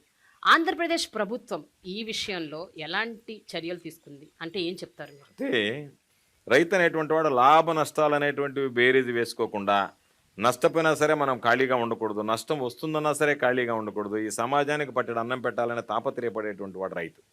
రైతు అనేటువంటి వాడు లేకపోతే 3 పూట్ల మన నోట్లోకి వేళ్ళు వెళ్ళవు. అటువంటి పవిత్రమైనటువంటి వృత్తిని చేసేటువంటి రైతు పట్ల అంకిత భావంతో ప్రభుత్వాలు పనిచేయాలనేటువంటి దాని మీద దృష్టి పెట్టాం. కాబట్టి ఈ రైతుకు సంబంధించి అన్ని రకాలైనటువంటి చర్యలు తీసుకుంటున్నాం. రైతు జీవన శైలిలో కూడా సాధారణ పౌరుడి శైలిలో ఏ విధంగా మార్పులు వస్తున్నాయి, అదేవిధంగా ఈరోజు మార్పులు తీసుకురావడం జరిగింది. మహిళా రైతుల దగ్గరకు వస్తే, ఈరోజు రైతులకి ఏ విధంగా అయితే మనం అన్ని కార్యక్రమాలు నెరవేరుస్తున్నామో, మహిళా రైతుల విషయంలో కూడా మహిళా రైతులకేమి వివక్షత చూపించడం లేదు, మహిళా రైతులు కూడా అన్ని అందిస్తున్నాం. దీనికి తోడుగా ఏదైనా సరే రైతు కుటుంబం నిద్రలేస్తే మహిళ పురుషుడు ఇద్దరు కలిసి వెళ్ళి వ్యవసాయం చేసుకుంటాడు. అందుకనే ఈ ప్రభుత్వం ఏర్పడిన తర్వాత ప్రత్యేకించి రైతులకు సంబంధించినటువంటి ప్రభుత్వ భూములు ఏదన్నా అసైన్మెంట్ పట్టాలు ఇవ్వాలి అంటే ఎవ్వరు కూడా మహిళా రైతుల పేరిట ఇస్తున్నాం తప్ప మగవారి పేరిట ఇవ్వడం లేదు. కాబట్టి ఒక విధంగా మహిళలకి గతంలో కన్నా ఈరోజు ప్రాధాన్యతని ఎక్కువ ఇచ్చాం అనేటువంటిది ధైర్యంగా చెప్పగలిగినటువంటి ప్రభుత్వం మన ప్రభుత్వం. రైతుల ఆర్థిక పరిస్థితి, వాళ్ళ స్థితిగతులు ఎప్పుడు మెరుగుపడతాయండి? రైతుల యొక్క ఆర్థిక పరిస్థితి అనేటువంటిది అనేక మల్టిపుల్ ఫ్యాక్టర్స్, అనేక రకాలైనటువంటి, మనం ముందు మాట్లాడుకున్నట్టుగా తనకున్నటువంటి భూమి యొక్క సారవంతం, తనకున్నటువంటి నీటి లభ్యత, తనకు వచ్చేటువంటి నీరు, తాను పండించేటువంటి పంట, ఆ పంటకు సంబంధించినటువంటి గిట్టుబాటు ధర, ఆ మార్కెటింగ్లో ఆ పంటకు సంబంధించి. కాబట్టి ఇవన్నీ ఫ్యాక్టర్స్ ఉన్నటువంటి పరిస్థితుల్లో రైతులకు సంబంధించి గిట్టుబాటు ధర మనం ముందే మాట్లాడుకున్నట్టుగా గిట్టుబాటు ధర కల్పించాలనేటువంటి ఆలోచనతో కేంద్ర ప్రభుత్వం గిట్టుబాటు ధర ఈరోజు చెప్తుంది. అనేక పంటలకి, ఈరోజు మిర్చికి కానీ, పసుపుకి కానీ, వీటన్నిటికీ కేంద్ర ప్రభుత్వం నోటిఫై చేయనటువంటి పంటలకి, 6 పంటలకి, ఉద్యానవన పంటలకి ఈరోజు జగన్మోహన్ రెడ్డి గారు రైతులకు సంబంధించినటువంటి గిట్టుబాటు ధర కల్పించాం. మార్కెట్ ద్వారా కొనుగోలు చేస్తున్నాం, సివిల్ సప్లైస్ కార్పొరేషన్ ద్వారా కొనుగోలు చేస్తున్నాం. ఈరోజు ఎవరైనా సరే ఈ ధాన్యానికి సంబంధించి కానీ, పంటకు సంబంధించి కానీ రేటు పడిపోతుంది అంటే వెంటనే మార్కెట్ జోక్యం చేసుకుంటున్నాం. రైతుల దగ్గర నుంచి అన్ని పంటలు, ఏ పంట అయితే ఉందో ఆ పంటలు కొనుగోలు చేస్తున్నాం, నష్టాన్ని భరిస్తున్నాం, అన్నిటిని భరించి ఈరోజు రైతులకు అండగా నిలుస్తున్నాం. 3,000 కోట్ల రూపాయల ధరల స్థిరీకరణ నిధి ఏర్పాటు చేశాం. దాని ద్వారా 3,000 కోట్ల రూపాయలు కాదు కదా, ముఖ్యమంత్రి గారు చెప్పేది 6,000 కోట్ల రూపాయలైనా సరే రైతులకు సంబంధించినటువంటి ధాన్యం కొనుగోలులో మీరు వెనకాడకండి అని చెప్పడం జరిగింది. ఈ ఫలితాలన్నిటి వల్ల రైతుల యొక్క జీవన ప్రమాణాలు కానీ, వాళ్ళకు వచ్చేటువంటి లాభాలు కానీ మెరుగుపడుతున్నాయి. కాబట్టి తప్పనిసరిగా రాబోయేటువంటి రోజుల్లో నేను ఆశిస్తున్నా వీటన్నిటిని అధిగమించి రైతు అనేటువంటి వాడు తనకి గిట్టుబాటు ధర పొందడానికి కానీ, పంటలకు సంబంధించినటువంటి మనం ముందు మాట్లాడుకున్నట్టుగా రైతు భరోసా కేంద్రాల ద్వారా అవసరమైనటువంటి తీసుకోవడానికి కానీ ఇబ్బందులు లేకుండా అన్ని రకాల చర్యలు తీసుకున్నాం. దీనిలో ప్రధానమైనటువంటిది ఫ్రీ క్రాప్ ఇన్సూరెన్స్. దేశంలో ఎక్కడ లేనటువంటి విధంగా ఉచిత పంటల బీమా తీసుకొచ్చాం. ఉచిత పంటల బీమా తీసుకొచ్చిన తర్వాత కేంద్ర ప్రభుత్వం ప్రధానమంత్రి ఫసల్ బీమా యోజన కింద ఒక వంతు భరిస్తుంది, రాష్ట్ర ప్రభుత్వం ఒక వంతు భరిస్తుంది, రైతు ఒక వంతు భరించాలి. ఇంతవరకు ముఖ్యమంత్రిగా జగన్మోహన్ రెడ్డి గారు బాధ్యతలు స్వీకరించినంత వరకు కేంద్ర ప్రభుత్వం వాటా, రాష్ట్ర ప్రభుత్వం వాటా భరించేవాడు, రైతులు ముందుకొచ్చి వాటా భరించాలి. కానీ రైతులు చాలామందికి అవగాహన లేదు. ఎంతమందికి ఇచ్చారు? ఎవడైనా క్రాప్ లోన్ తీసుకుంటే ఆ క్రాప్ లోన్ రికవరీ చేసుకోవడానికి ఆ బ్యాంక్ అధికారులకు ఇబ్బంది అవుతుంది కాబట్టి ఆ బ్యాంకు వాళ్ళ చేత ఇన్సూరెన్స్ కట్టించేది. ఈరోజు మనం ఫ్రీ క్రాప్ ఇన్సూరెన్స్ తీసుకొచ్చిన తర్వాత ఈ దేశంలోనే మొట్టమొదటి రాష్ట్రం ఈ దేశంలోనే జగన్మోహన్ రెడ్డి గారు తీసుకున్నటువంటి ఉచిత పంటల బీమా ద్వారా రైతు అనేటువంటి వాడు రూపాయి చెల్లించాల్సినటువంటి అవసరమే లేకుండా పండించినటువంటి పంట ఈ క్రాప్ బుకింగ్ అయిపోయిన వెంటనే రైతు కట్టాల్సినటువంటిది ప్రభుత్వం కడుతుంది, రాష్ట్ర ప్రభుత్వం కడుతుంది. రాష్ట్ర ప్రభుత్వం కడుతుంది. దీనిలో కేంద్ర ప్రభుత్వం కొన్ని అభ్యంతరాలు చెప్పడం జరిగింది. ఏమని? కొంతమంది వెబ్లాండ్లో లేనటువంటి వాళ్ళు సాగు చేసుకుంటున్నారు, వాళ్ళందరికీ మేము ఇవ్వము కాబట్టి అనంటే యూనివర్సలైజేషన్ కింద ముఖ్యమంత్రి గారు పంట వేసుకునేటువంటి ప్రతి రైతుకి ఇవ్వాలి అని అన్నారు. కేంద్ర ప్రభుత్వం దానికి ఒప్పుకోలేదు. కేంద్ర ప్రభుత్వం ఒప్పుకోకపోతే రాష్ట్ర ప్రభుత్వానికి కట్టేటువంటి దాంట్లో భారం 1/3 వంతు కేంద్ర ప్రభుత్వం భరిస్తుంది. ఆ 1/3 వంతు కూడా మాకు అవసరం లేదని మొట్టమొదటిగా 100% అంటే రైతుల ప్రయోజనాలు మాకు ముఖ్యమని రైతులకు కట్టాల్సినటువంటి వంతు, రాష్ట్ర ప్రభుత్వం కట్టాల్సినటువంటి రాష్ట్ర ప్రభుత్వ భాగస్వామ్యం, కేంద్ర ప్రభుత్వం కట్టాల్సినటువంటి కేంద్ర ప్రభుత్వ భాగస్వామ్యం, ఈ 3 నేనే భరిస్తా. రైతులకు యూనివర్సలైజేషన్ కింద మీరు ఇచ్చేటువంటి కవరేజ్ సరిపోవటం లేదు, దానివల్ల రైతులు నష్టపోతున్నారని 100% ఈరోజు భరించాడు. భరించిన తర్వాత ఆంధ్ర రాష్ట్ర విధానాన్ని చూసి ఈ దేశంలో అనేక రాష్ట్రాలు ఆంధ్ర రాష్ట్ర ప్రభుత్వం జగన్మోహన్ రెడ్డి గారు తీసుకున్నటువంటి నిర్ణయం రైతులకు ఉపయోగకరంగా ఉంది కాబట్టి మేము కూడా ప్రధానమంత్రి ఫసల్ బీమా యోజన నుంచి వెళ్లాల్సినటువంటి పరిస్థితి ఏర్పడుతుంది. రైతుల నుంచి ఒత్తిడి వస్తుంది. అందరూ నిద్రలేస్తే మెమోరాండం తీసుకొచ్చి ఆంధ్ర రాష్ట్రంలో అది ఈరోజు ఆచరిస్తున్నప్పుడు మీరు ఎందుకు ఆచరించలేకపోతున్నారు, మీరు ఆ విధంగా ఎందుకు పనిచేయలేకపోతున్నారని అన్న తర్వాత కేంద్ర ప్రభుత్వం కబురు పంపించింది. మేము మీ యూనివర్సలైజేషన్ ప్రకారం మీరు ఏదైతే కోరుకుంటున్నారో దానికి మేము సిద్ధంగా ఉన్నామని ముఖ్యమంత్రి గారితో నరేంద్ర సింగ్ తోమర్ గారు ఆ రోజు వ్యవసాయ శాఖ మంత్రిగా ఆయన చర్చలు జరిపి దానికి సంబంధించి మొత్తం ఈ దేశంలోనే రాష్ట్ర ముఖ్యమంత్రి గారు తీసుకున్నటువంటి నిర్ణయం దేశవ్యాప్తిగా మేము ఇంప్లిమెంట్ చేస్తామని కేంద్ర ప్రభుత్వం ఒప్పుకున్న తర్వాత మనం కోరినటువంటి విధంగా ప్రధానమంత్రి ఫసల్ బీమా యోజనలో మార్పులు చేర్పులు చేపట్టిన తర్వాత ఈరోజు దేశంలో ఉండేటువంటి ప్రతి రైతుకి జగన్మోహన్ రెడ్డి గారి రూపంలో ఈరోజు ఇన్సూరెన్స్కి సంబంధించినటువంటి భద్రత చేకూరింది. ఎన్నో కార్పొరేట్ సంస్థలు, ఎన్నో మ్యానుఫ్యాక్చరర్స్, గొప్ప సంస్థలు పెట్టుకున్న వాళ్ళు వాళ్ళ ప్రోడక్ట్స్ని అమ్ముకోవడానికి ఒక అమెజాన్ లాంటి ప్లాట్ఫామ్, రకరకాల ప్లాట్ఫామ్స్ని ఆసరా చేసుకొని వాళ్ళ ప్రోడక్ట్స్కి వాళ్ళే ధర నిర్ణయిస్తున్నారు. ఎందుకండి దశాబ్దాలుగా రైతుల ప్రోడక్ట్స్ మాత్రం వాళ్ళకి గిట్టుబాటు ధర ప్రభుత్వాలే ఎందుకు ఇవ్వాలి? వాళ్ళ ధర వాళ్ళు ఎందుకు నిర్ణయించకూడదు? వాళ్ళకి ఎంత ధర కావాలి, ఈ క్రాప్కి ఇంత ధర, ఇది మేము నిర్ణయించే ధర అని వాళ్ళు ఎందుకు చెప్పలేని పరిస్థితుల్లో ఉన్నారు? వాళ్ళకి ఇలాంటి ప్లాట్ఫామ్స్ ఎందుకు ఏ ప్రభుత్వం కల్పించలేకపోతుంది? రైతులకు సంబంధించి గిట్టుబాటు ధర అనేటువంటిది ప్రభుత్వ బాధ్యత ఏమిటంటే మినిమం కనీస మద్దతు ధర. గిట్టుబాటు ధర అంటే రైతు నష్టపోకుండా, రైతుకి ఏదైనా నష్టం జరిగేటప్పుడు కనీస మద్దతు ధర. దాని మీద రైతు ఎంత పండించుకున్నటువంటి పంటకి ఎంత డిమాండ్ చేసినా దానికి సంబంధించినటువంటి ఏమి ఎక్కడ ఆంక్షలు లేవు. అయితే ఇక్కడ ఉన్నటువంటిది ఏమిటంటే చిన్న సన్నకారు రైతులు అయ్యారు. పాపం వీళ్ళు ఒక ఎకరాలో పండించుకున్నటువంటి పంటని మార్కెటింగ్ చేసుకోవాలంటే సౌలభ్యం కష్టం.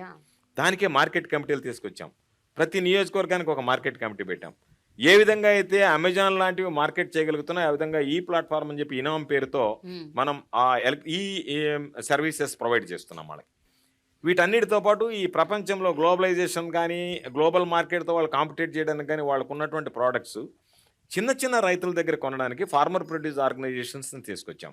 ఆ ఎఫ్పిఓస్ని స్ట్రెంగ్తన్ చేస్తున్నాం. ఈ దేశంలో సంఘబంధాలను ఏ విధంగా అయితే మనం ఈరోజు తీసుకొచ్చామో ఆ స్థాయికి ఎఫ్పిఓస్ని కనుక మనం బలోపేతం చేయగలిగితే వాళ్ళు నేరుగా రైతుల దగ్గర ఉన్నటువంటి ప్రోడక్ట్ని మంచి రేటు కొనడం, వాళ్ళు నిలువ ఉంచుకోవడం, ఆ నిలువ ఉంచుకున్నటువంటి ప్రోడక్ట్ని అమ్ముకోవడం. కాబట్టి జగన్మోహన్ రెడ్డి గారు కేవలం వ్యవసాయానికి సంబంధించింది ఇచ్చేసామని చేతులు దులుపుకోవడం లేదు.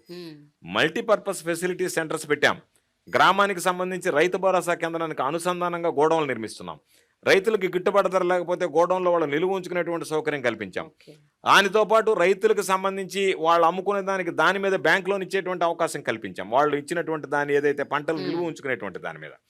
వీటన్నిటితో పాటు ఈరోజు ఎక్కడైనా ఏదన్నా ఇబ్బంది జరిగితే మనం రేట్లు పెరిగేటప్పుడు 2 రకాలైనటువంటి చర్యలు ఈ ప్రభుత్వం తీసుకుంటుంది. ఒకటి, ధరలు రైతుకి నష్టం జరగకూడదు, రైతుకు లాభం కలగాలి, కానీ మరలా వినియోగదారుడి మీద భారం పడకూడదు అనేటువంటిది ప్రధానమైనటువంటిది. మీరు ఉదాహరణకు చూస్తే చాలా ఉదాహరణలోనే ఒక ఉదాహరణ చెప్తాను. లాస్ట్ సీజన్లో మనం టమాటా చూసాం. టమాటా 148 రూపాయల వరకు వెళ్ళింది. ఇప్పుడు రూపాయలకు వెళ్ళినటువంటి టమోటా 148 వెళ్ళేటప్పుడు వినియోగదారుడి మీద భారం పడుతుంది. వినియోగదారుడు టమాటా కావాలంటే కష్టపడతాడు. ప్రభుత్వం యొక్క బాధ్యత ఏంది? అవును, మీరు రైతుకు తక్కువ ఉన్నప్పుడు తక్కువ ఇచ్చారు, ఎక్కువ ఇచ్చినప్పుడు ఎక్కువ ఇచ్చారు తప్పుకోవచ్చు. కానీ ఆ రోజు ప్రభుత్వం జోక్యం చేసుకుని వినియోగదారుడి మీద భారం పడ్డప్పుడు 148 రూపాయలకు కొని 50 రూపాయలకు మనం రైతు బజార్లో విక్రయించాం. ఆ నష్టాన్ని ప్రభుత్వం బుక్ చేసింది. నేను మదనపల్లిలో ఉన్నటువంటి టమాటా మార్కెట్ ఆసియాలోనే అతిపెద్ద మార్కెట్. దానికి వెళ్ళాను నేను. అక్కడ ఉన్నటువంటి వ్యాపారస్తులు, రైతులు అందరూ వస్తారు. అక్కడికి వేలాది మంది రైతులు వస్తారు. వాళ్ళతో మాట్లాడాం. వాళ్ళు చెప్పినటువంటి మాట, ఇంతవరకు అనేక ప్రభుత్వాలు వచ్చాయి, టమాటా రేటు 50 దాటింది అంటే అందరు అధికారులు వచ్చేస్తారు, ప్రజాప్రతినిధులు వస్తారు, మా మీద ఒత్తిడి తెస్తారు. లేదు, మీరు ఇంతకు మించి అమ్మాలనేటువంటి మాట అంటారు. అమ్మకూడదు మీరు ఇంతకు మించి అని చెప్పి మా మీద బలవంతం చేస్తారు, ఒత్తిడి తెస్తారు. సార్, నష్టం వచ్చినప్పుడు నష్టపోతున్నాం, లాభం వచ్చినప్పుడు అమ్ముకుంటామంటే లేదు, కుదరదు, మీరు ఇంతకే అమ్మాలి అని చెప్పి చివరికి మా తోటల దగ్గర కూడా ఆంక్షలు విధించినటువంటి సందర్భాలు ఉన్నాయి. మొట్టమొదటిసారిగా జగన్మోహన్ రెడ్డి గారు ముఖ్యమంత్రిగా మాకు ఎంత రేటు వస్తే మార్కెట్లో ఆ రేటుకు కొని నష్టాన్ని భరించి వినియోగదారుడికి ఇచ్చినటువంటి ప్రభుత్వం ఏదన్నా ఉందంటే అది జగన్మోహన్ రెడ్డి గారి ప్రభుత్వం అని స్పష్టంగా మదనపల్లికి వెళ్ళినప్పుడు ఆ మార్కెట్లో ఉన్నటువంటి రైతులు చెప్పడం జరిగింది. కాబట్టి అదే మరలా రైతుకు సంబంధించినటువంటి దాంట్లో 10 రూపాయల కన్నా తగ్గుతుందనగానే వెంటనే మార్కెట్లో కొన్ని రైతు బజార్ల ద్వారా వినియోగదారులకు అమ్మడం. అంటే రేటు పడిపోయినప్పుడు రైతులకు అండగా నిలవడం, రేటు ఎక్కువగా ఉన్నప్పుడు వినియోగదారుడికి బాసటగా నిలవడం అనేటువంటిది 2 రకాలైనటువంటి ప్రయత్నాలు. అంటే రాష్ట్ర ప్రజల మీద ఈ రేట్లో వచ్చేటువంటి వ్యత్యాసాలు ఆ ప్రభావం చూపించకూడదు అనేటువంటి తీసుకున్నటువంటి నిర్ణయాలు. కాబట్టి దానిలో భాగంగా ఈరోజు ఆ నిర్ణయం తీసుకోవడం జరిగింది. తప్పనిసరిగా మనం తీసుకున్నటువంటి నిర్ణయాలు రైతులకు ఏ విధంగా మార్కెటింగ్ సౌకర్యం ఇంప్రూవ్ చేయాలనేటువంటి ఇదే మెయిన్ సార్. ఈ మార్కెటింగ్ సౌకర్యం దగ్గరే వాళ్ళు చాలా అంటే నష్టపోతున్నారు, కుదేలైపోతున్నారు. ఎన్నో పంటలు కేవలం ఇంకా ప్రభుత్వ మినిమం ప్రైస్ మీద ఆధారపడాల్సి వచ్చిన పరిస్థితి వచ్చినప్పుడల్లా రైతులు చాలా నష్టపోతున్నారు. అందుకనే ఎఫ్పిఓస్కి బ్యాంక్స్ లోన్స్ ఇస్తున్నాయి, ప్రభుత్వం అండగా నిలుస్తుంది. నా అధీనంలో ఉన్నటువంటి కోఆపరేటివ్ సెంట్రల్ బ్యాంక్స్ ఉన్నాయి, మా ప్రభుత్వంలోనే ఉన్నాయి, మా ప్రభుత్వ రంగ సంస్థ. విరివిగా వాళ్ళకి లోన్స్ ఇస్తున్నాం, వాళ్ళని ఎంకరేజ్ చేస్తున్నాం. వాళ్ళు చిన్న సన్నకారు రైతులు పండించినటువంటి కొనుగోలు చేస్తున్నారు.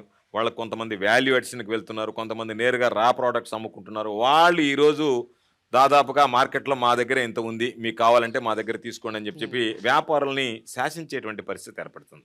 ఎన్సీఆర్బి రిపోర్ట్ ఒకటి ఉందండి. ఆ రిపోర్ట్ ప్రకారం 2018-22 మధ్య 4564 మంది రైతులు ఆత్మహత్యలు చేసుకున్నారు ఆంధ్రప్రదేశ్లో.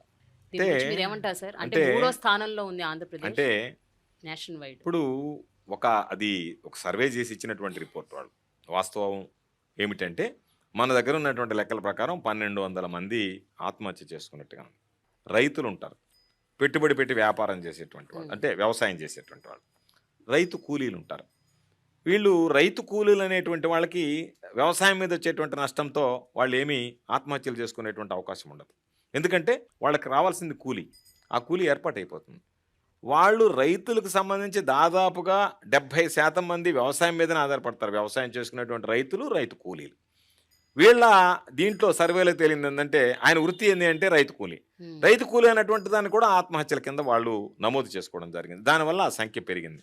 సాధారణంగా మనకి సమాజంలో జరిగేటువంటి ఆత్మహత్యల్లో రైతు అనేటువంటి వాడు కూడా ఒకడనేటువంటిది మరిచి రైతు కానీ రైతు కూలీ కానీ ఆత్మహత్య చేసుకున్నటువంటి వెంటనే వ్యవసాయ విధానాల వల్ల రైతు ఆత్మహత్య చేసుకున్నాడు అనేటువంటిది ఒకటి ప్రేరేపణ మొదలైంది. ఎందుకు జరుగుతాయి, ఎందుకు జరగాల్సినటువంటి అవసరం ఉంది? రైతు భరోసా ఇచ్చిన దానికి రైతు ఆత్మహత్య చేసుకుంటాడా? ఉచిత పంటల బీమా ఇచ్చిన దానికి రైతు ఆత్మహత్య చేసుకుంటాడా? అదే సీజన్లో ఇన్పుట్ సబ్సిడీ ఇచ్చిన దానికి రైతు ఆత్మహత్య చేసుకుంటాడా? ఆర్బీకేలు తీసుకొచ్చిన దానికి రైతు ఆత్మహత్య చేసుకుంటాడా? విత్తనం నుంచి విక్రయం వరకు ఈరోజు అన్ని రకాలైనటువంటి సౌకర్యాలు కల్పిస్తున్నందుకు రైతు ఆత్మహత్య చేసుకుంటాడా? దేనివల్ల రైతు ఆత్మహత్య చేసుకుంటాడు? కాకపోతే ఆ రైతు ఆత్మహత్యలు అనేటువంటి దాన్ని ఏదో ఇచ్చినటువంటి సర్వేని వక్రీకరించి ఏదో ఆంధ్ర రాష్ట్రంలో ఈరోజు 5 లక్షల నుంచి 7 లక్షలకు పెంచాం.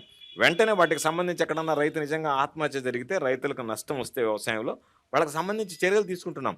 గత ప్రభుత్వంలో బకాయిలు పెట్టిపోయినటువంటివి కూడా మన ప్రభుత్వం వచ్చిన తర్వాత ఆ రైతులకు కూడా జగన్మోహన్ రెడ్డి గారు మంచి మనసుతో ఆ బకాయిలు 5 లక్షల రూపాయలు ఇవ్వాలంటే రైతులకు ఆ బకాయిలు పెట్టి వెళ్ళిపోతే దాదాపుగా 473 మంది రైతులకి ఈ ప్రభుత్వం వచ్చిన తర్వాత జగన్మోహన్ రెడ్డి గారు మంచి మనసుతో ఆ కుటుంబాలకి కూడా 5 లక్షల రూపాయల నష్టపరిహారం, బకాయిలు కూడా నష్టపరిహారం అందించడం జరిగింది.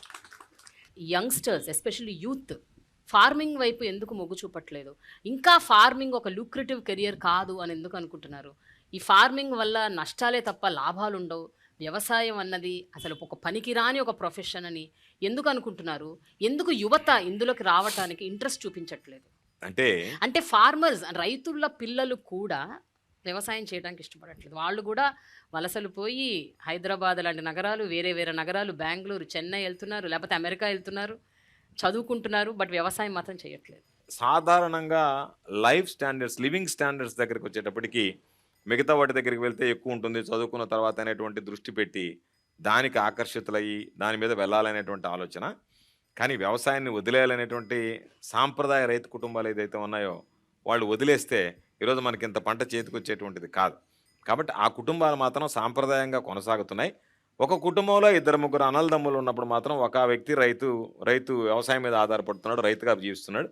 మిగతా వాళ్ళు ఇతర పట్ల ఆకర్షితులై పక్కకు వెళ్ళిపోతున్నారు. వీళ్ళే ఒకరుంటే సరిపోతుంది, నేను ఆజిమాయిషీ చేస్తున్నాను, ఎందుకంటే మనకు ఉన్నటువంటి కమతాలు కూడా చిన్న చిన్న ఎకరా ఉండేటువంటివి కాబట్టి రైతు కుటుంబాలు ఆ సాంప్రదాయాన్ని వదిలి వెళ్ళిపోతున్నాయి అనేటువంటిది వాస్తవం కాదు. కానీ మొత్తం కుటుంబం దాని మీద ఆధారపడకుండా ఆ కుటుంబంలో ఉన్నటువంటి కొంతమంది సభ్యులు మాత్రం దాంట్లో భాగస్వాములు కావడం, ఇతరత్ర వ్యాపారాలు కానీ ఇతరత్ర ఉద్యోగోపాధి అవకాశాలను వెతుక్కుంటూ పోవడం అనేటువంటి జరుగుతుంది. జనాభా పెరిగే కొంది రైతుల సంఖ్య, రైతు కుటుంబాలు కూడా పెరుగుతున్నాయి. కాబట్టి ఇన్ని రివల్యూషనరీ ఇనిషియేటివ్స్ తీసుకొచ్చినప్పుడు యంగ్స్టర్స్ మీరు ఎందుకు మోటివేట్ చేయలేకపోతున్నారు టువర్డ్స్ అగ్రికల్చర్? అంటే ఈరోజు మనం ఆలోచన చేయాల్సింది, జనాభా పెరుగుతుంది, భూమి పెరగదు. భూమి చూస్తే ఒక పక్క సముద్రం, ఒక పక్క కొండలు అన్నీ పోయిన తర్వాత మనం ఉండేటువంటిది లిమిటెడ్ ఏరియా. దాంట్లో ఆవాస యోగాలు అన్నీ మామూలుగా మన నివాస స్థలాలన్నీ పెరిగిన తర్వాత దానికి సరిపడా రైతులు ఉన్నారు. దానికి మించి రైతులు వస్తే వాళ్ళకి వ్యవసాయం అనేటువంటిది లాభసాటిగా ఉండేటువంటి పరిస్థితి కూడా ఉండదు. ఆ కుటుంబం అంతా దాని మీదనే ఆధారపడితే వాళ్ళకు వచ్చేటువంటి రెవెన్యూ, వాళ్ళకు ఉండేటువంటి పరిస్థితులు. కాబట్టి జనాభా పెరిగినట్టుగా భూమి పెరిగేటువంటి అవకాశం లేదు. కాబట్టి భూమిని నమ్ముకున్నటువంటి రైతు భూమిని నమ్ముకునే ఉన్నాడు. పెరిగినటువంటి జనాభాకి అనుగుణంగా వాళ్ళు మిగతా వాటికి డైవర్ట్ అవుతున్నారు తప్ప వ్యవసాయం మాకొద్దు, ఈ సాంప్రదాయం మాకొద్దు అనేటువంటి పరిస్థితి లేదు. ఆంధ్ర రాష్ట్రంలో ఇప్పుడుండేటువంటి ప్రభుత్వంలో ఈ పరిస్థితుల్లో రైతు అనేటువంటి వాడు సాంప్రదాయ వృత్తిని వదిలి బయటకు వెళ్ళేసేటువంటి పరిస్థితులు రావని నేను భావిస్తున్నాను. సార్, గత కొన్నేళ్లుగా కదిలిస్తే ఏ పొలిటికల్ పార్టీ అయినా మాట్లాడేది పోలవరం ప్రాజెక్ట్. ఇప్పుడు అదే ఒక ఎలక్షన్ ప్రాపగండా, ఎలక్షన్ ఎజెండా. ఈ ఒక ఎలక్షన్ని అటు ఇటు తారుమారు చేసేది పోలవరం ప్రాజెక్ట్ అని అంటున్నారు. సో మీరు ఎంతవరకు దీని విషయంలో ఏకీభవిస్తారు? అండ్ ఈ ప్రాజెక్టులు ఎప్పుడు సార్ కంప్లీట్ అవుతాయి? ఇప్పుడు 4-5 ప్రాజెక్టులు ఇంకా పెండింగ్లోనే ఉన్నాయి. Polavaram is on the top level, అందరూ దానికోసం వెయిట్ చేస్తున్నారు. ఎస్పెషలీ రైతులు చాలా బెనిఫిట్ అవుతారు ఈ ప్రాజెక్టులన్నీ కంప్లీట్ అవుతాయి. మీరేమంటారు సార్ దీని విషయంలో? ఎక్కడ దాకా వస్తుంది దీని విషయం? ఈ రాష్ట్రంలో ఇరిగేషన్ రంగానికి ప్రాణం పోసినటువంటి మహనీయుడు రాజశేఖర రెడ్డి గారు.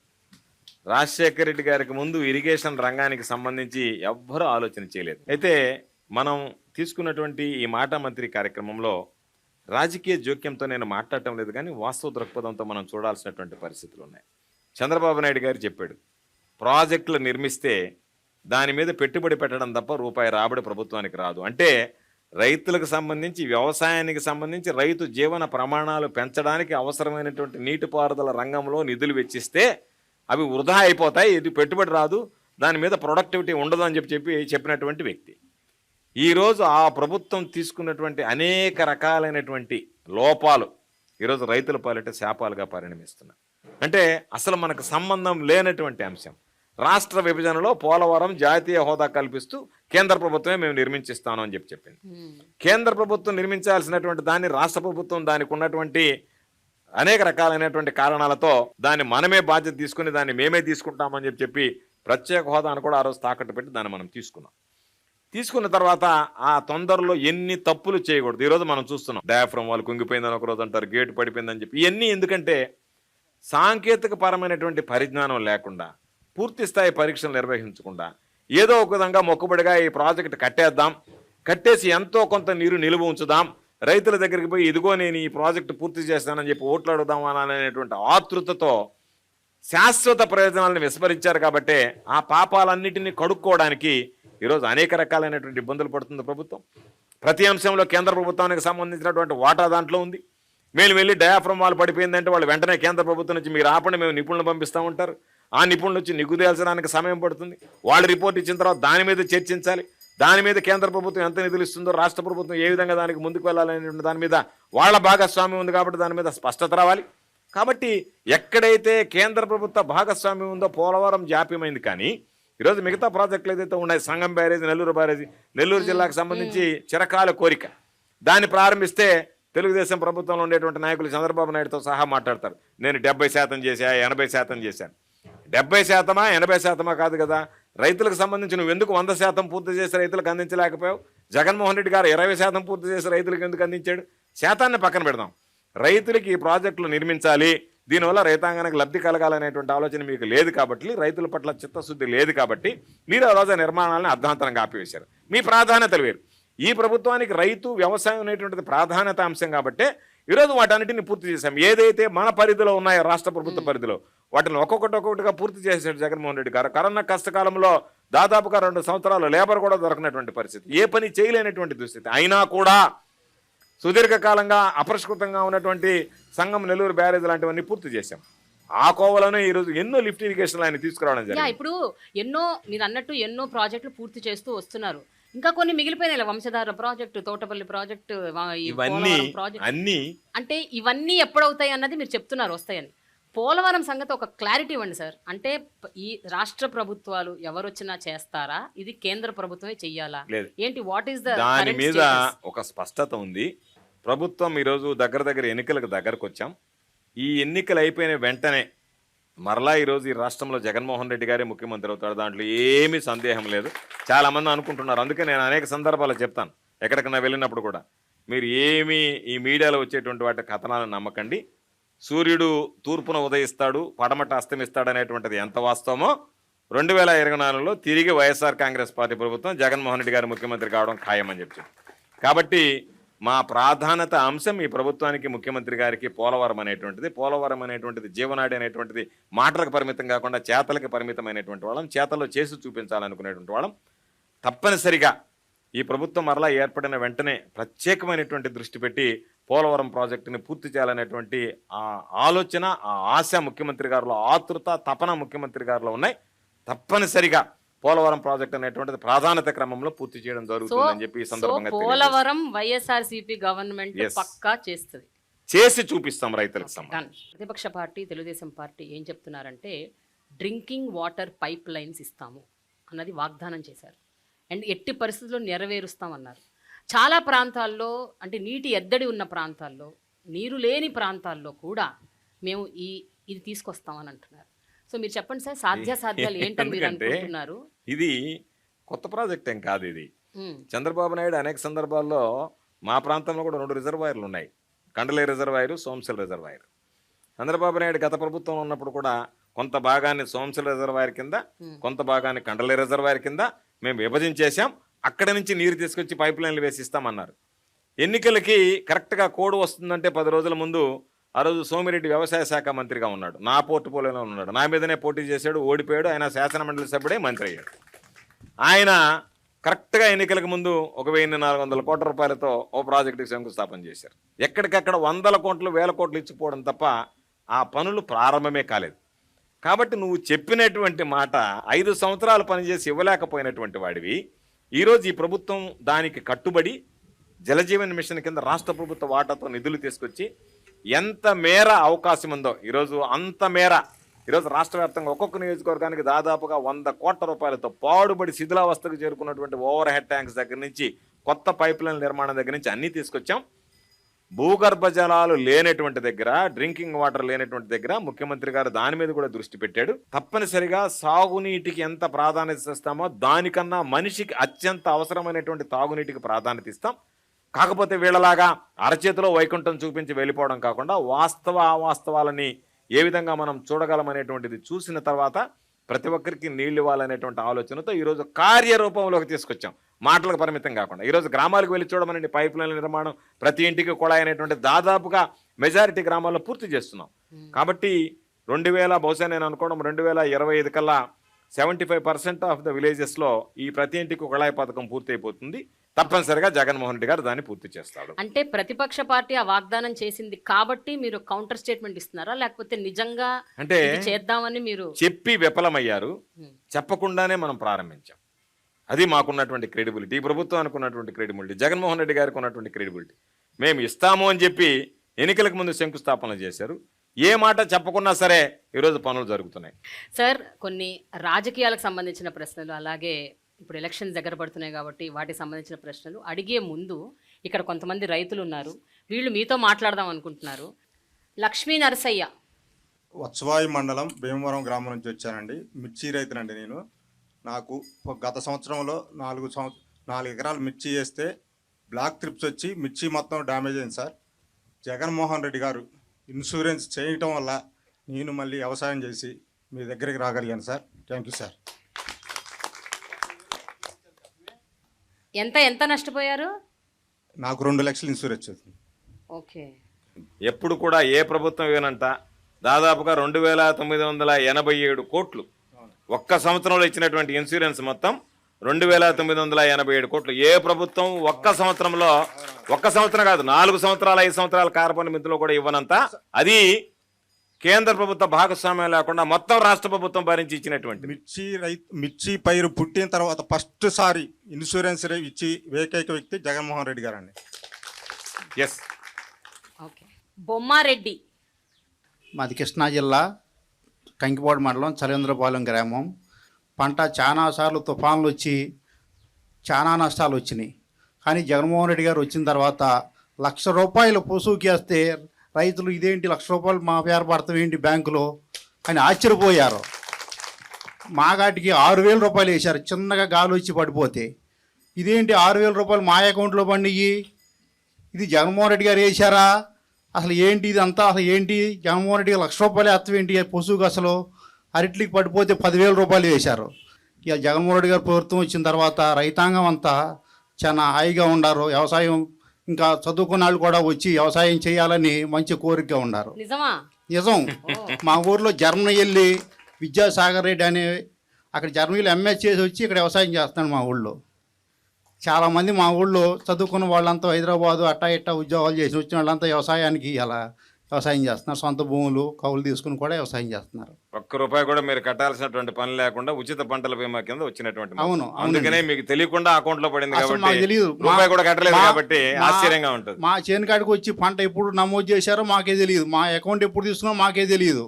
ఇంత పంట నష్టపోయింది కాబట్టి నీకు 4 ఎకరాల భూమి ఉంది, ₹4,00,000 పడి, ₹5,00,000 పడి, ₹1,00,000 పడ్డాయి, ₹50,000 పడ్డాయి. కౌలు రైతుకు కూడా ₹50,000 పడ్డాయి, ₹1,00,000 పడ్డాయి. చాలా ఆశ్చర్యకరమైన విషయం. అసలు ఎప్పుడు ఏ ముఖ్యమంత్రి వ్యవసాయం పుట్టిన తర్వాత అసలు ఎప్పుడు ఏ ముఖ్యమంత్రి ₹1,00,000 వేస్తామనే అసమమైన విషయం. 2వ సంవత్సరం మళ్ళీ పంట నష్టం వచ్చింది, మళ్ళీ ₹75,000 వేశారు మళ్ళీ 2వ సంవత్సరం. మినుముకి మళ్ళీ వాన గురించి పోయిన సంవత్సరం వచ్చి ఎకరానికి ₹3,000 వేశారు. మళ్ళీ చాలా సంతోషంగా ఉంది. రైతు భరోసా కేంద్రాలు బాగా పనిచేస్తున్నాయా? బాగా పనిచేస్తున్నాయండి. బాగా మీకు ఉపయోగపడుతున్నాయా? బాగా ఉపయోగపడుతున్నాయి. మొన్న మా ధాన్యం తడిసిపోతే నన్ను చెప్పారు, రైతు భరోసా కేంద్రంగా చెప్పాను, వాళ్ళే వచ్చి స్వయంగా మా ధాన్యం వాళ్ళే తీసుకెళ్లారు, ముఠా కూడా వాళ్ళే పంపించారు. మేము రైస్ మిల్ కాడికి వెళ్ళాల్సిన పని లేదు. ఇదో రైస్ మిల్ కాడికి వెళ్ళిన తర్వాత బేరాలు అడిగేవాళ్ళు, 400కి ఇస్తావా, ₹1,000 ఇస్తావా, ₹1,100కి ఇస్తావా అని. నాకేం సంబంధం అయ్యా, నేను ఎందుకు వస్తానయ్యా, నాకేం సంబంధం, మీరు తీసుకెళ్ళి మీరే అమ్మండి అయ్యా అని చెప్పాను నేనే. ఆ సిస్టమ్ తీసుకొచ్చినటువంటి వాడు జగన్మోహన్ రెడ్డి గారు. మీరు నేరుగా వెళ్ళావా, నీ కాటా వేయించుకున్నావా, అయిపోయింది, నీ పని నువ్వు వెళ్ళిపో, దాని మీద రాస్తాడు, నువ్వు ఎక్కడికి వెళ్ళాల్సినటువంటి పని లేదని. ఆ బాధ్యత అంతా అధికారులకు తీసుకెళ్లి వాళ్ళే అక్కడ దించుకొని ఇచ్చిన తర్వాత మీ అకౌంట్ లో డబ్బులు. అవునండి. మాది నందిగా మండలం కొండూరు అండి, జగ్గేపేట కాన్స్టిట్యూన్సీ అండి. మీ పేరు? ఎన్టీఆర్ జిల్లా దేవినేని రామారావు అండి. నేను 2020 నుంచి వ్యవసాయం చేస్తున్నానండి. మాకు సొంతం ఒక 20 ఎకరాలు ఉంది. నేను 30 ఎకరాలు మళ్ళీ కౌలుకి చేస్తామండి. మరి 30 ఎకరాలను ప్యాడీ వేస్తాను, ఒక 10 ఎకరాలను మిర్చి వేస్తాను, ఒక 8 ఎకరాలను పసుపు వేస్తామండి. మాకు 2021లో మరి జగన్మోహన్ రెడ్డి గారు మరి పసుపు మరి ఈ క్రాప్ చేసుకున్న తర్వాత మరి ఆ సంవత్సరం మరి 7 ఎకరాలు వేసినా కూడా 7 ఎకరాలకు కూడా ₹7,00,000 మాకు తెలియకుండా మరి ఆ అకౌంట్లో డబ్బులు పడినాయండి. మరి అలాగనే మరి పోయిన సంవత్సరం మరి మళ్ళీ పసుపు పంట నష్టం వస్తే మరి ₹78,000 ఇచ్చారు ఎకరానికి. మరి అలాగనే పోయిన సంవత్సరం మరి ఈ క్రాప్ ఇన్సూరెన్స్ చేసినా కూడా మరి రైతుల దగ్గర పసుపు పండి కొనలేకపోయినప్పుడు మరి గవర్నమెంట్ చర్య తీసుకొని మార్కెట్ ద్వారా ₹6,800 కొనుగోలు జరిగింది.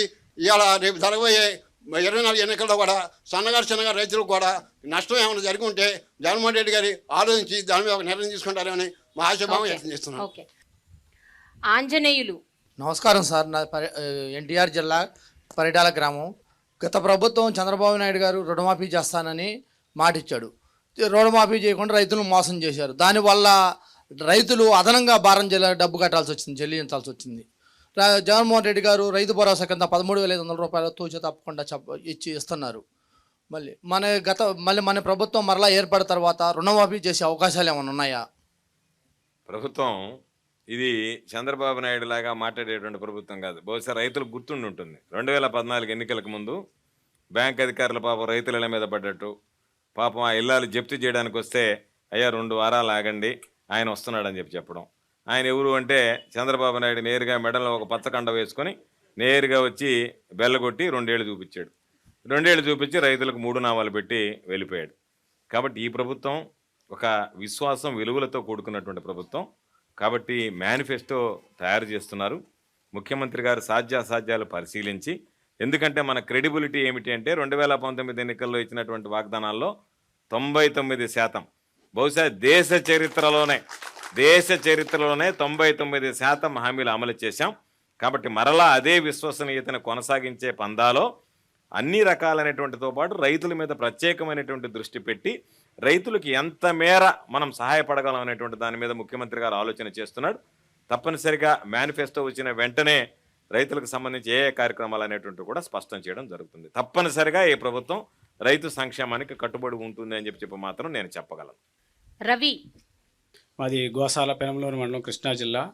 ముఖ్యమంత్రి జగన్మోహన్ రెడ్డి గారు సుదీర్ఘమైన పాదయాత్రలో కొన్ని హామీలు ఇవ్వడం జరిగిందండి రైతులకి. దాంట్లో భాగంగా ఆర్బీకేలు ఏర్పాటు చేయటం, ఆర్బీకేల ద్వారాగా విత్తనాలు ఇవ్వటం, పంట పండించి అమ్మే వరకు గవర్నమెంటే బాధ్యత తీసుకునే విధంగా ఆయన చర్యలు తీసుకున్నారండి. చాలా సంతోషం.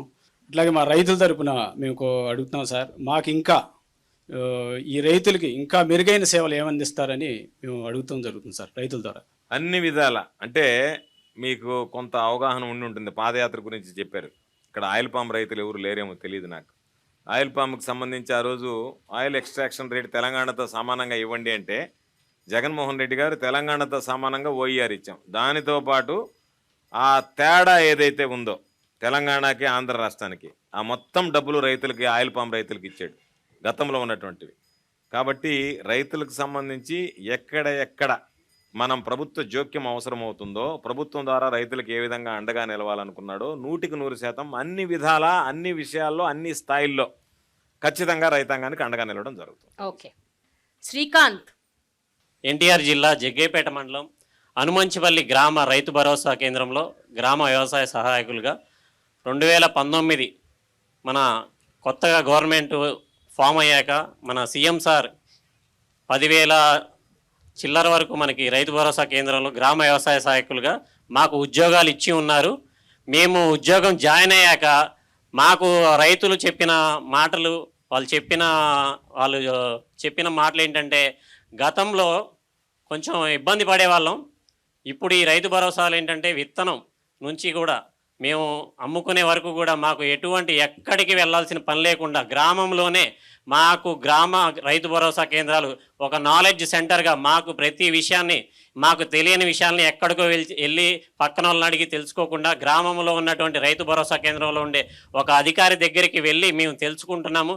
మేము వచ్చాక ప్రతి క్షేత్రానికి, రైతు క్షేత్రానికి వెళ్ళి అతను కౌలు రైత, భూ యజమాన, ఏ సర్వే నెంబరు, ఏ ఎక్స్టెంటు, ఎంత కౌలు చేస్తున్నాడు అనేది మేము పారదర్శకంగా ఎవరో చెప్పింది కాకుండా రైతు దగ్గరికి వెళ్ళి అతని వివరాలు తీసుకొని వాళ్ళ ఆధార్ కార్డు ఎవరో చెప్పింది విని వాళ్ళ పేరు మీద వీళ్ళ పేరు మీద కాకుండా వాళ్ళ భూమికి వెళ్ళి మేము ఫోటో చూసి పంట ఏదైతే ఉందో, మేము మిర్చి వేసాడా, వరి వేసాడా, పత్తి వేసాడా అని మేము చూసి డిజిటల్గా క్రాప్ అనేది ఫోటో తీసి, అలా ఫోటో తీసి వదిలేయటమే కాకుండా మళ్ళీ రైతు వచ్చి ఇదిగో మీ వివరాలు ఈ నమోదు చేశాం, ఈ విధంగా మీ ఇన్ని ఎకరాల్లో ఈ పంట సాగు అయిందని ఆ రైతుకి తెలియపరిచి మేము ఆ రైతు అంగీకారం అంటే ఏలిముద్ర లేదా ఓటీపీ, చదువుకున్న వ్యక్తి ఆధార్ లింక్ అయితే మాకు దగ్గరగా అవైలబుల్గా లేకపోతే ఆ ఓటీపీ ద్వారా లేదా వేలిముద్ర ద్వారా అతను ధృవీకరిస్తే పంట నమోదు జరిగినట్టు. ఇలా నమోదైతే ఈ క్రాప్ ప్రాతిపాదికన ఏది ఉన్నా కూడా ఈ క్రాప్ అనేది మూలం కాబట్టి మన ప్రభుత్వం వచ్చాక పారదర్శకంగా ఈ క్రాప్ బేస్ ప్రకారమే ఏదైనా అందివ్వడం జరుగుతుంది. కావున ప్రతి ఒక్క రైతు కూడా నష్టపోకుండా ఈ గవర్నమెంట్ అనేది చాలా మేలు చేసి ఉపయోగపడుతుంది.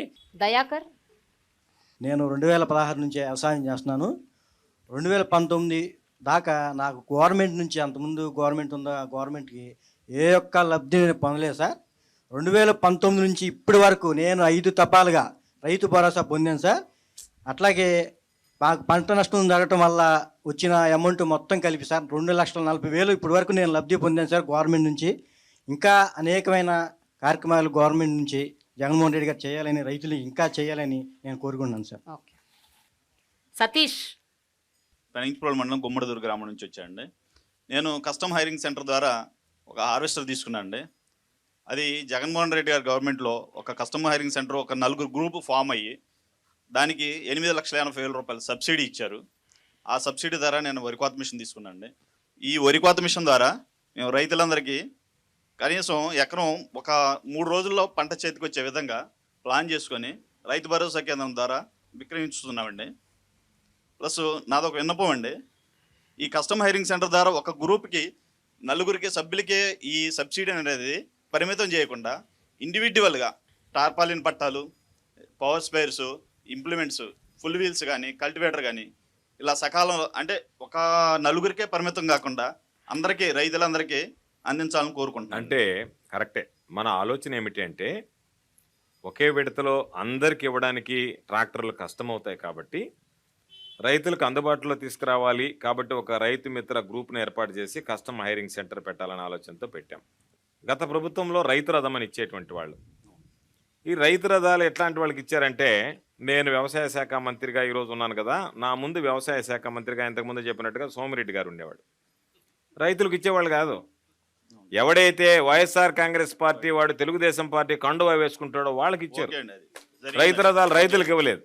ఇంకొకటి ఏంటంటే 6 లక్షల రూపాయలని ట్రాక్టర్కి ధర నిర్ణయించారు. 1.5 లక్ష సబ్సిడీ, 4.5 లక్ష రైతు కంట్రిబ్యూషన్, 6 లక్షలు. బహిరంగ మార్కెట్లో ఆ ట్రాక్టర్ ధర నేను చాలా మందికి 5 లక్షలకు ఇప్పించాను.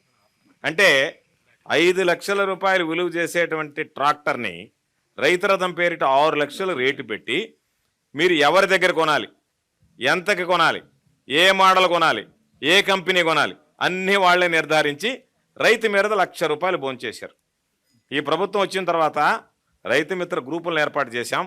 మీరందరూ కలిపి ఒక ఇది పెట్టుకోండి, హార్వెస్ట్ మిషన్ కానీ లేకపోతే ఇదని ఇచ్చాం. 375 మోడల్స్, రైతు ఏ మోడల్ కోరుకుంటే ఆ మోడల్ నేరుగా మీరు కొనుక్కున్నారు. 10% మీ డబ్బు, 40% సబ్సిడీ, 50% బ్యాంకు రుణం. ఈ 40% సబ్సిడీ అనేటువంటిది మీరు ఎవరి దగ్గర కొనుక్కున్నారు, ఏమి కొనుక్కున్నారు, ఎంత కొనుక్కున్నారు ఏం అవసరం లేదు. మీ 40% జగన్మోహన్ రెడ్డి గారు ఇక్కడ బటన్ నొక్కాడు, నేరుగా మీ ఖాతాలో జమ అయిపోయాయి. ఎక్కడ ఏమి లావాదేవీలు కానీ కమిషన్లు కానీ మధ్యలో వ్యవహారం లేకుండా. చెప్పింది యాక్చువల్ గా మా ఊర్లో మా విలేజ్ లో జరిగింది సార్. టీడీపీ గవర్నమెంట్ లో మా విలేజ్ లో జరిగింది. మేము కల్లారు చూసాము. అది అంటే అనేది ఈ సబ్సిడీ అనేది ఒకరికే పరిమితం, అందుకనే ఎక్కువ మందికి ఇవ్వాలనే. కాకపోతే బడ్జెట్ని సంబంధించి ఎంత ఎక్కువ మందికి ఇవ్వగలమనేటువంటిది ఆలోచన చేస్తా గ్రూపులుగా పెట్టాం. 10 మందికైనా ఉపయోగపడుతుంది అని చెప్పి తప్పనిసరిగా రాబోయేటువంటి రోజుల్లో వాటి సంఖ్య మాక్సిమం పెంచడానికి ప్రయత్నం చేస్తాం. ఇండివిజువల్ ఇంప్లిమెంట్స్ ఇవ్వడానికి ప్రయత్నం చేస్తాం. హెవీ మిషనరీ కాకుండా అన్ని tractors, sprayers, battery sprayers, power sprayers, tarpaulins ఇవ్వాల్సింది. కాకపోతే కాస్త జాప్యమయ్యాయి. తప్పనిసరిగా నెక్స్ట్ సీజన్లో అవి ఇచ్చేస్తాం. Okay sir, thank you.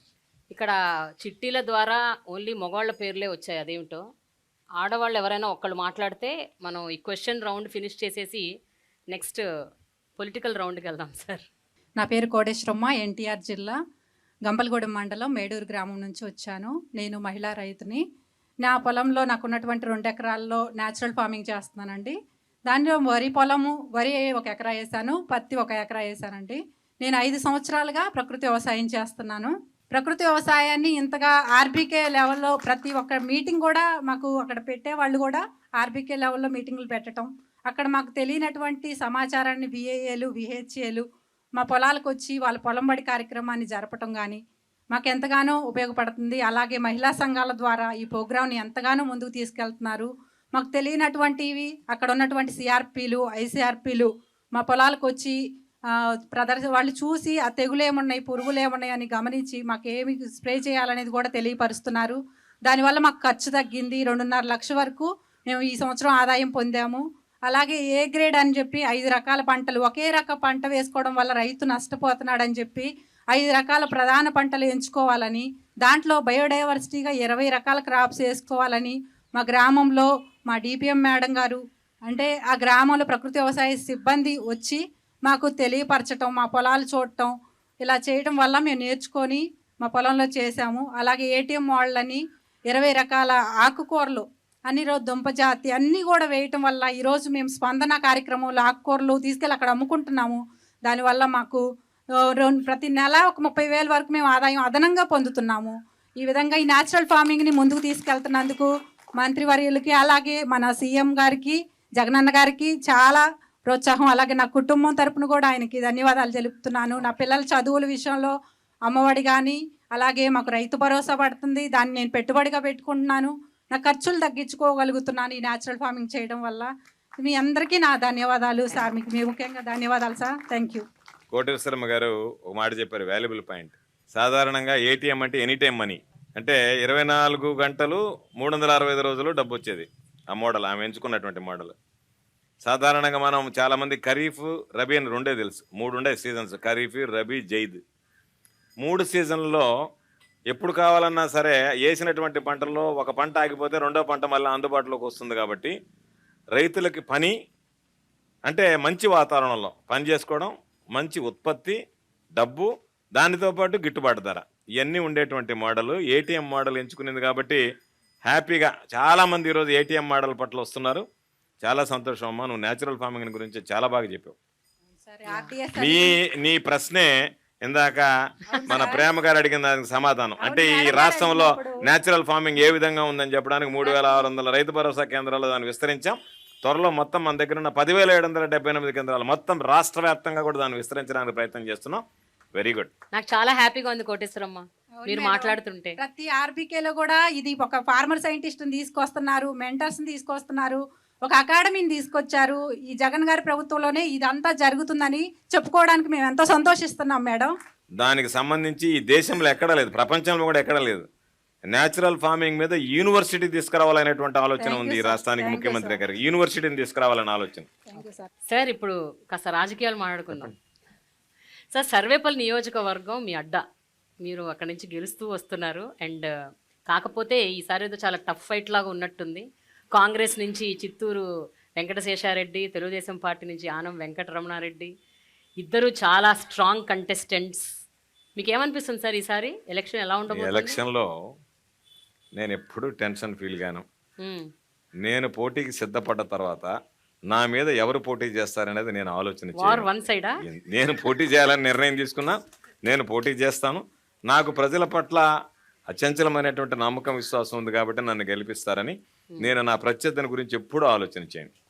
Jaganmohan Reddy గారి పక్కన ఎంతమంది చేరినా జగన్మోహన్ రెడ్డి గారు 1 అనే సంఖ్య ఉన్న రోజులు ఎన్ని సున్నాలు చేరినా వాటికి ఆ విలువ పెరుగుతూ పోతూ ఉంటుంది ఆ సంఖ్యకి. అందుకని జగన్మోహన్ రెడ్డి గారి పక్కన జగన్మోహన్ రెడ్డి గారి బీఫామ్తో నిలబడేటువంటి ప్రతి ఒక్కడికి ఆ విలువ కలుస్తుంది. కాబట్టి ఆ విలువ జోడింపు ద్వారా అందరూ మరలా ఈరోజు మనం అనుకున్నట్టుగా 150 మంది అనుకున్నాం. నా లెక్క ప్రకారం 175 మంది గెలిచినా కూడా పెద్ద ఆశ్చర్యపడాల్సినటువంటి అవసరం లేదు. ఓకే సార్, మీ నియోజకవర్గంలోని ప్రతిపక్ష నేత సోమిరెడ్డి చంద్రమోహన్ రెడ్డి, ఆయన కొన్ని దఫాలుగా ఆయన తెలుగుదేశం గవర్నమెంట్ ఉన్నప్పుడు అగ్రికల్చర్ మినిస్టర్గా చేశారు. ఆయనకు అగ్రికల్చర్ మీద ఉన్నంత పట్టు ఎవరికీ లేదు అని ఆయన మీద ఆయనకున్న ఒక ఆత్మవిశ్వాసం. మీరు ఒక అగ్రికల్చర్ మినిస్టర్గా మీకు అంత సత్తా లేదు అన్నది ఆయన ఒపీనియన్. అలాగే మీ మీద చాలా ఎలిగేషన్స్ చేస్తారు ఆయన. మీరు భూ కబ్జాలు చేశారని, మీరు మాఫియా అని రకరకాలు అంటూ ఉంటారు ఆయన. అలాగే అగ్రికల్చర్ విషయంలో, వ్యవసాయం విషయంలో నిజంగా వైఎస్ఆర్సీపీ గవర్నమెంట్ పెద్దగా చేసింది ఏమీ లేదు అని ఆయన చాలా సందర్భాల్లో కొట్టిపడేశారు. ఇప్పుడు వ్యవసాయం తెలిసినటువంటి వ్యక్తి అయితే వ్యవసాయంలో ఏం జరుగుతుందనేటువంటిది గమనించగలడు. వ్యవసాయం పట్ల ఏమాత్రం అవగాహన లేనటువంటి వాడు సోమిరెడ్డి. ఆయన ఇంటి పక్కనే నకిలీ ఎరువులు కుంభకోణం జరిగింది. రైతులకు సంబంధించినటువంటి ఎరువులు కుంభకోణంలో సూత్రధార ఆయన. కాబట్టి ఒక వ్యవసాయ శాఖ మంత్రిగా పనిచేసేటువంటి వాడే రైతులకు నకిలీ ఎరువులు అమ్మినటువంటి వాడు. నేను అడుగుతున్నా సోమిరెడ్డిని. ఈరోజు నేను అనేక రకాలైనటువంటి చెప్పాం. ఆర్బీకే వ్యవస్థను గురించి చెప్పాం, ఫ్రీ క్రాప్ ఇన్సూరెన్స్ గురించి చెప్పాం, రైతులకు ఇన్పుట్ సబ్సిడీని గురించి చెప్పాం. అదేవిధంగా ఈరోజు మనం చేస్తున్నటువంటి అగ్రి ల్యాబ్స్ని గురించి చెప్పాం, ఫార్మ్ మెకనైజేషన్ గురించి చెప్పాం, మేము కమిషన్లు లేకుండా చేసినటువంటి పనుల గురించి చెప్పాం, స్టెబిలైజేషన్ ఫండ్ గురించి, అనేక రకాలైనటువంటి వాటి అగ్రి ల్యాబ్స్ని గురించి, పొలం బడుల గురించి, అన్నిటిని గురించి మనం మాట్లాడుకున్నాం, ఈరోజు డిస్కస్ చేసాం. తెలుగుదేశం పార్టీ జీవితంలో సోమిరెడ్డి వ్యవసాయ శాఖ మంత్రిగా ఒక్క కార్యక్రమం ఈరోజు మనం చేసినటువంటి కార్యక్రమాల్లో నేను నెరవేర్చానని చెప్పేటువంటి దమ్ము, ధైర్యం సోమిరెడ్డికి ఉందనేటువంటిది ఈ మాట మంత్రి కార్యక్రమం ద్వారా నేను సవాల్ విసురుతున్నా. ఇప్పటికే చెప్పా, చంద్రమోహన్ రెడ్డి లాంటి వాడు సరిపోడు, చంద్రబాబు నాయుడికి నేను వస్తా, తేదీ వేదిక సమయం నువ్వు ప్రకటిస్తే రాష్ట్రంలో నీ హయాంలో జరిగినటువంటి వ్యవసాయ రంగంలో వచ్చినటువంటి మార్పులు, మేము చేసినటువంటి అభివృద్ధి రైతులకు సంబంధించి చర్చించడానికి నేను సిద్ధంగా ఉన్నాను అంటే, నేనేమి ఈరోజు వ్యవసాయ శాఖ మంత్రిగా ఉన్నా, చంద్రబాబు నాయుడు ఓడిపోయినటువంటి ముఖ్యమంత్రి, మా ఇద్దరి స్థాయి ఒకటే దాదాపుగా.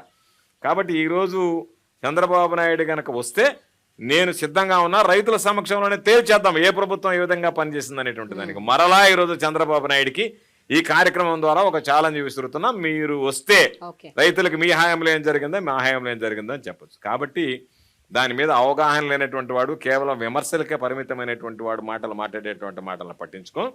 ఈ ప్రభుత్వం ఏమి చేసింది అనేటువంటిది ప్రతి ఒక్క రైతుకి తెలిసినటువంటి విషయం. సోమిరెడ్డి సర్టిఫికేట్, చంద్రబాబు సర్టిఫికేట్ ఇలాంటి డిస్కషన్ డిబేట్ ఏమన్నా జరగాలంటే అది ఎలక్షన్స్ ముందే జరగాలి కదా సార్. ఇప్పుడు జరగాలనే కదా దాదాపుగా 4 రోజుల నుంచి 2 నెలల నుంచి పిలుస్తూనే ఉన్నాం. అనేక వేదికల మీద నుంచి పాత్రికేయుల సమావేశం పెట్టి పిలిచాం. దానికి చంద్రబాబు నాయుడు కనీసం వస్తాడో రాడో కూడా స్పందించడం లేదు. కాబట్టి చంద్రబాబు నాయుడుకి అంత ధైర్యం ఉంటే రమ్మనండి, మాట్లాడమనండి, చర్చిద్దాం, రైతులందరి సమక్షంలోనే చర్చిద్దాం, వాస్తవాలు ప్రజలు రైతులు తెలుసుకుంటారు. సార్ నాకు ఒక అబ్జెక్షన్ ఉంది సార్ ప్రస్తుత రాజకీయాల మీద. ఒక 2 దశాబ్దాలుగా రాజకీయాలు క్షీణిస్తూ వస్తున్నాయి. ఒక దశాబ్ద కాలంగా మరీ దారుణంగా తయారయ్యాయి. వ్యక్తిగత దూషణలు, అనవసరమైన పదజాలంతో ఏది పడితే అది మాట్లాడటం, స్టేజ్ ఎక్కారంటే అసలు ఇంకా బూతులే సార్, నోటికి ఏదొస్తే అది మాట్లాడుతున్నారు. అన్ని రాజకీయ పార్టీలు అలాగే ఉన్నాయి. సో దీని గురించి మీరు ఏమంటారు సార్? రాజకీయాలు అంటేనే భయం వేసి, రాజకీయాలకు ఎంత దూరంగా ఉంటే అంత మంచిది అని అనుకునే యంగ్స్టర్స్కి మీరు ఏం చెప్తారు? బికాస్ చాలా మంది they want to come into politics but they are scared because of this. మాది రాజకీయ నేపథ్యం ఉన్నటువంటి కుటుంబం.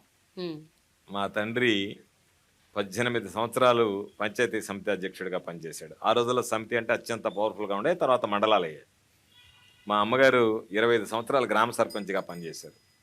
నేను 5 సంవత్సరాలు జిల్లా పరిషత్ చైర్మన్గా పనిచేశాను. బహుశా ఈ రాష్ట్రంలోనే ఒకే కుటుంబంలో తండ్రి, తల్లి, కొడుకు 3 అంచెల వ్యవస్థలో పనిచేశాం. గ్రామ స్థాయి, బ్లాక్ స్థాయి, జిల్లా స్థాయి అరుదైనటువంటిది. తర్వాత 2 సార్లు నేను ఎమ్మెల్యే అయ్యాను. ఈరోజు ఉన్నటువంటి రాజకీయాల్లో మీకున్నటువంటి మార్గం ఒకటే, ఎదుటివాడు బురదలో పొల్లాడేటప్పుడు మనం ఆ బురదలో పొర్లాడడానికో లేకపోతే వాడితో సిద్ధపడడానికో సిద్ధమైతేనే రాజకీయాల్లో ఉండాలి. లేదు అనుకుంటూ నువ్వు ఎంత దూరం వెళ్ళినా వాడు ఆ బురద నీ మీద విసురుతానే ఉంటాడు. కాబట్టి రాజకీయాల్లో ఉండాల్సినప్పుడు మనకు ఉండేటువంటి ప్రత్యర్థి, నేను అనేక సందర్భాల్లో చెప్తాను, నా దౌర్భాగ్యం నాకున్నటువంటి ప్రత్యర్థి నేను. కాబట్టి హుందాగా రాజకీయాలు చేయాలన్నా చేయించడానికి కూడా అవకాశం లేదు. ఆ సంస్కృతి, అటువంటి సంస్కృతి ఈ రాష్ట్రంలో తీసుకొచ్చినటువంటి వాడు చంద్రబాబు నాయుడు అనేటువంటిది ఈ వేదిక ద్వారా స్పష్టంగా ధైర్యంగా చెప్పగలను నేను. అంతకుముందు ఎన్నడూ లేనటువంటిది ఇది. వాళ్ళని రకరకాలైనటువంటివి, కేవలం కొన్ని సందర్భాలలో తెలుగుదేశం పార్టీ వాళ్ళు మైక్ తీసుకొని మహిళా ఎమ్మెల్యేలని, మహిళా మంత్రుల మీద వాడేటువంటి భాష సభ్య సమాజం చీకొట్టేటువంటి విధంగా, తలదించుకునేటువంటి విధంగా ఉంది. కాబట్టి ఈ వ్యవస్థలో పనిచేస్తున్నప్పుడు, ఈ వ్యవస్థలో అటువంటి ప్రత్యర్థులు, అటువంటి పార్టీలు ఉన్నప్పుడు తప్పనిసరి పరిస్థితుల్లో కామెంట్స్ చేస్తున్నారేమో తప్ప వైఎస్ఆర్ కాంగ్రెస్ పార్టీ సంస్కృతి కానీ, జగన్మోహన్ రెడ్డి గారి నాయకత్వం కానీ చాలామంది అనుకుంటారు అటువంటి వైఖరిని అవలంబించాలనేటువంటి ఆలోచన కాదు. మనం చాలా సందర్భాల్లో చూసాం. కానీ సార్ ఒకరు చేస్తున్నారని ఇంకోరు కాదు కదా, అది కాదు కదా, ఇది ఒక సైకిల్ కదండి. అది కాదు కదా.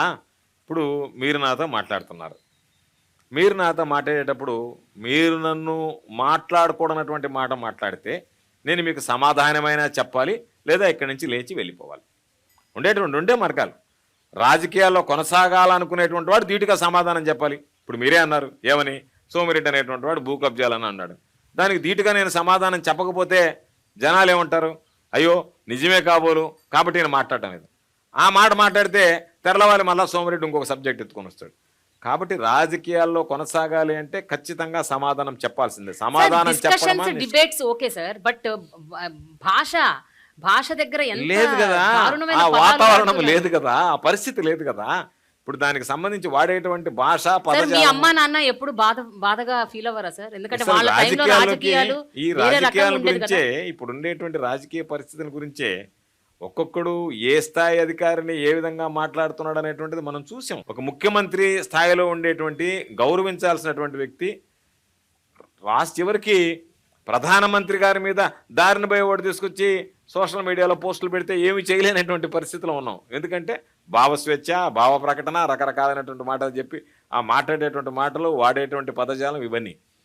కాకపోతే ఒక్కొక్కసారి అనిపిస్తుంటుంది రాజకీయాలు మనం ఉండడం అవసరం అనిపిస్తుంది. కానీ మనల్ని నమ్ముకున్నటువంటి ప్రజల కోసం మనం ఆ దానికి సంబంధించినటువంటి దాంట్లో ఉండేటటువంటి పరిస్థితుల్లో మనం కొన్ని సర్దుకుపోవాలి, కొన్ని ధీటుగా ఎదుర్కోవాలి. కాబట్టి దాని పరంగా మాట్లాడడం తప్ప పరిధి దాటి మాట్లాడాలి, హుందాగా రాజకీయాలు చేయాలి అనేటువంటిది తప్ప పరిధి దాటి మాట్లాడాలి, ప్రవర్తించాలి, అనుచితంగా ఉండాలి అనేటువంటిది ఎప్పుడూ ఆలోచన చేయం. కాకపోతే మానవ మాత్రలం కాబట్టి రాగద్వేషాలు, భావోద్వేగాలు ఉంటాయి. కాబట్టి అలాంటప్పుడు ఏదన్నా కాస్త పరుషంగా మాట్లాడినటువంటి సందర్భాలు ఉంటాయేమో తప్ప కొని తెచ్చుకొని మాట్లాడాల్సినటువంటి పరిస్థితి ఎన్నడూ ఉండదు.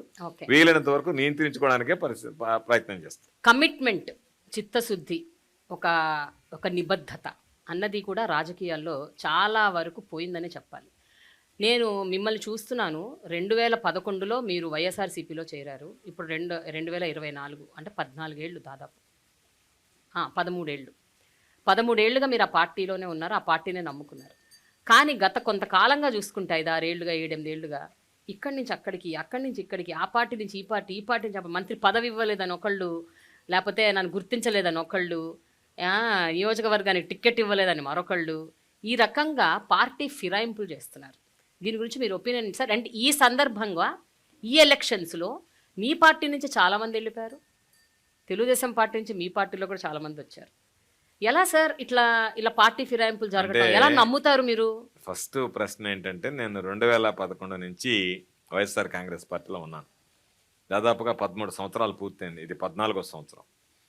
ఈ 14 సంవత్సరాల కాలంలో ఏ రోజు కూడా అయ్యో జగన్మోహన్ రెడ్డి గారి వెంట ఎందుకు అడుగులు వేశాననేటువంటి బాధ నాకు ఏ రోజు కలగలేదు. ఆ కలిగించేటువంటి విధంగా జగన్మోహన్ రెడ్డి గారు ప్రవర్తించలేదు. వ్యక్తిగత కారణాలు, పదవి వ్యామోహాలు. ఈరోజు జగన్మోహన్ రెడ్డి గారు బీఫామ్ ఇస్తే ఎమ్మెల్యేలు అయ్యాం, ఈరోజు ఈ స్థాయికి ఎదగగలిగాం. ఆ తర్వాత మంత్రులు కావచ్చు, రకరకాలైనటువంటివి ముఖ్యమంత్రి గారు ఇచ్చేటువంటిది. కానీ వీళ్ళు బాధాకరమైనటువంటి విషయం ఏమిటంటే, జగన్మోహన్ రెడ్డి గారు ఇచ్చినటువంటి బీఫామ్తో మనం ఎమ్మెల్యేలు అయ్యాం కదా అనేటువంటి మూలాలను మరిచిపోయి మాకింకా ఉన్నతమైనటువంటి పదవులు ఇవ్వలేదనేటువంటి అత్యాశ. అంటే మనిషికి ఆశ ఉండొచ్చు, అత్యాశ కూడా ఉండొచ్చు. ఇది దురాశ. దురాశకి వెళ్ళిపోయేటువంటి వాళ్ళు తప్ప అత్యాశ ఉన్నటువంటి వాళ్ళు ముఖ్యమంత్రి గారి దగ్గరికి వెళ్ళి నేను ఆశపడుతున్నాను, నాకు ఈ పదవి ఇవ్వమని కూడా తప్పులేదు. ఆశపడడం తప్పులేదు, అత్యాశపడడం తప్పులేదు. ఈ దురాశ పడినటువంటి వాళ్ళు నిలవలేక దుర్మార్గంగా వెళ్ళిపోతున్నారు. కాబట్టి దురాశ పరుల గురించి మనం పట్టించుకోవాల్సినటువంటి అవసరంలే. నేను మరలా మీకు చెప్తున్నా, జగన్మోహన్ రెడ్డి గారి నాయకులను నమ్ముకొని ఏ రోజు రాజకీయాలు చేయాలా, ఏ రోజు పాలన గురించి ఆలోచన చేయాలా. జగన్మోహన్ రెడ్డి గారు నమ్ముకున్నది ప్రజలని. కాబట్టి ఆ ప్రజలు అనేటువంటి వాళ్ళు జగన్మోహన్ రెడ్డి గారిని గుండెల్లో పెట్టుకున్న రోజులు నాయకుల అవసరం అనేటువంటిది పెద్దగా జగన్మోహన్ రెడ్డి గారికి లేదు. ఈ మధ్య చూసాం, కొంతమంది తాత్కాలికంగా విభేదించిన కొద్ది రోజుల్లోనే మరలా జగన్మోహన్ రెడ్డి గారే ముఖ్యమని అన్నారంటే వాళ్ళలో వెంటనే రియలైజేషన్, అరే మనం ఇది కోల్పోయాము, ఇక్కడ కోల్పోయాము అనేటువంటిది గ్రహిస్తున్నారు. కాబట్టి ఇది సమాజమే జగన్మోహన్ రెడ్డి గారిని కోరుకునేటప్పుడు నాయకుల రాకపోకల వల్ల పెద్దగా ఇబ్బంది ఉండదు. జగన్మోహన్ రెడ్డి గారి నాయకత్వానికి ఢోకాను కలగదు. కానీ మీరు ఇప్పుడు ఒక మాట అన్నారు, దురాశ పరులు ఇలా చేస్తారని. సో ఈ దురాశ పరులు అన్ని పార్టీల్లో ఉంటారు కదా. అంటే ఈ పార్టీ నుంచి ఆ పార్టీలోకి వెళ్ళే వాళ్ళు దురాశ పరులు, ఆ పార్టీ దురాశ పరులు ఈ పార్టీలోకి వచ్చారు. సో ఎలా నమ్ముతారు మీరు? ఏ రోజైనా ఒకటి గుర్తుపెట్టుకోండి. ఇప్పుడు ఆ సబ్జెక్ట్ వచ్చింది కాబట్టి చెప్తున్నాం.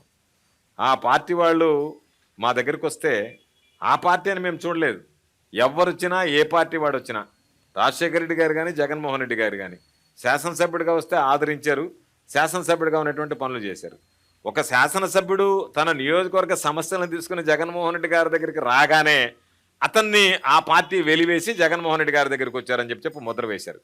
వాళ్ళకి పార్టీ కండువా కప్పడం కానీ, లేదా వాళ్ళకి సంబంధించి మా దగ్గర కూర్చోబెట్టుకోవడం కానీ, ఎక్కడా జగన్మోహన్ రెడ్డి గారు ఏదైతే గతంలో మాట్లాడాడో ఆ మాటకి కట్టుబడి పనిచేశాడు తప్ప ఆ మాటని పక్కన పెట్టి పనిచేసినటువంటి నేపథ్యం జగన్మోహన్ రెడ్డి గారికి లేదు, చెయ్యడు. అందుకనే మా దగ్గర నుంచి వాళ్ళు వెళ్ళి కండువాలు కప్పుకున్నారు తప్ప వాళ్ళు వచ్చి మా దగ్గరికి వచ్చి కండువాలు కప్పుకోవడం కానీ ఆ పరిస్థితి రాలేదు. ఈరోజు ఎన్నికలు వచ్చాయి కాబట్టి బహుశా ఎవరెవరికి టికెట్లు ఇవ్వాలనేటువంటిది వాళ్ళ స్థాయిని బట్టి టికెట్లు కేటాయించవచ్చు.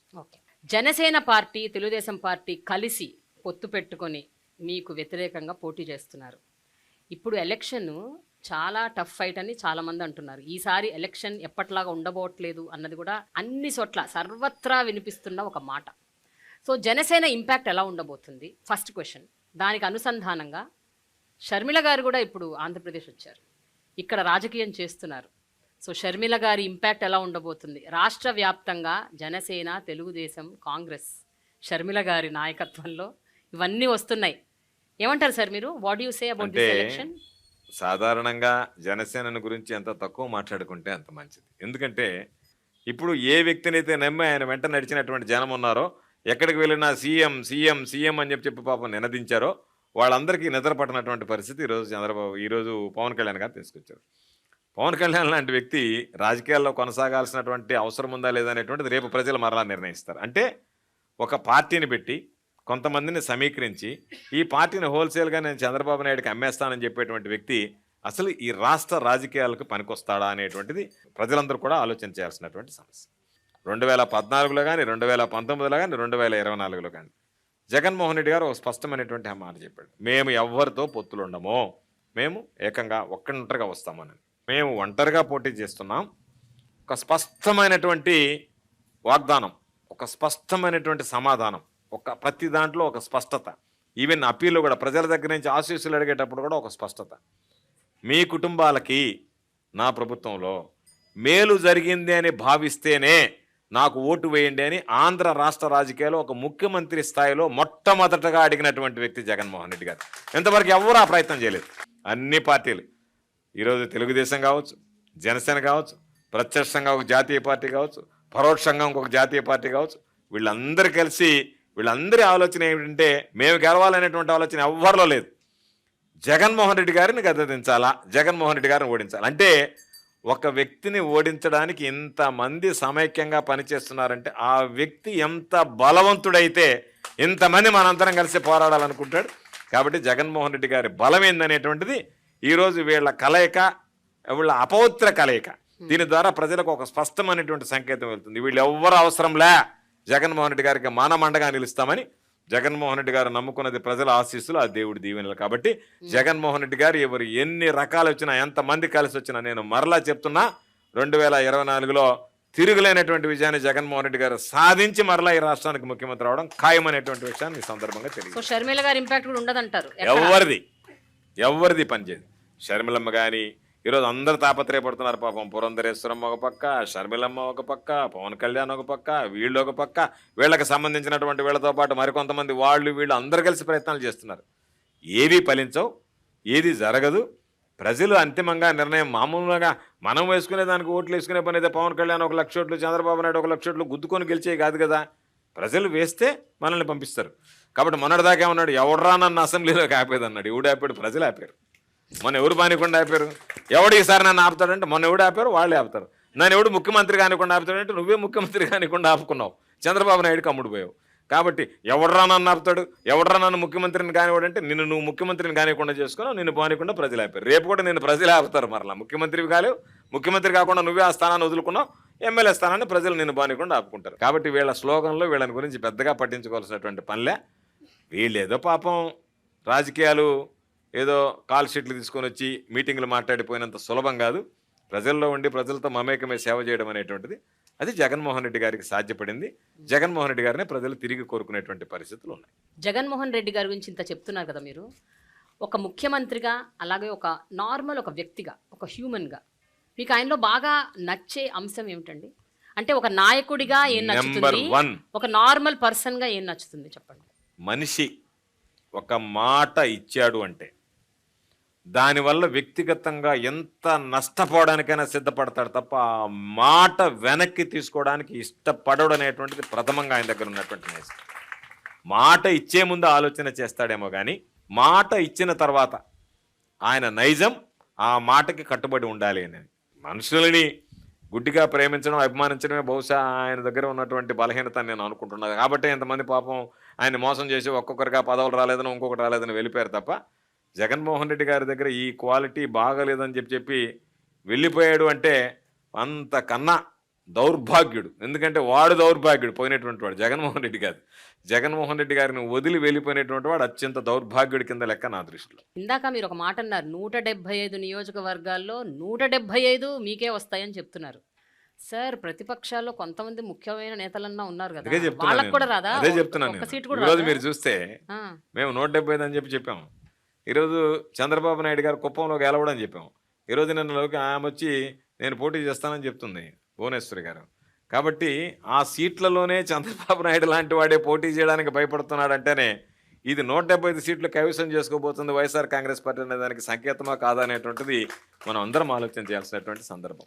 గత ప్రభుత్వంలో జరిగినటువంటి మేలు, ఇచ్చినటువంటి హామీలు, అమలైనటువంటి తీరు, ఈ ప్రభుత్వంలో ఇచ్చినటువంటి హామీలు, అమలైనటువంటి తీరు, ఇచ్చిన దానికన్నా ఎక్కువగా ఈరోజు మనకు అందజేశాడనేటువంటి నమ్మకం, విశ్వాసం, జగన్మోహన్ రెడ్డి గారు మాట చెప్తే తప్పడు, ఖచ్చితంగా మన ఇంటికి ఆ వస్తువులు అందుతాయి, మనకు ఆ పథకాలు, సంక్షేమ పథకాలు నెరవేరుతాయి అనేటువంటి నమ్మకం, విశ్వాసం ప్రజల్లో కలిగించగలిగినటువంటి నాయకుడు కాబట్టి తిరుగులేనటువంటి విజయాన్ని రేపు 2024 ఎన్నికల్లో మరలా నమోదు చేసుకోబోతున్నాడు. చూద్దాం. Let's see what will happen. Elections is coming soon. చూద్దాం ఏం జరుగుతుందో. థ్యాంక్ యూ సో మచ్ అండి. Thanks a lot. నమస్తే.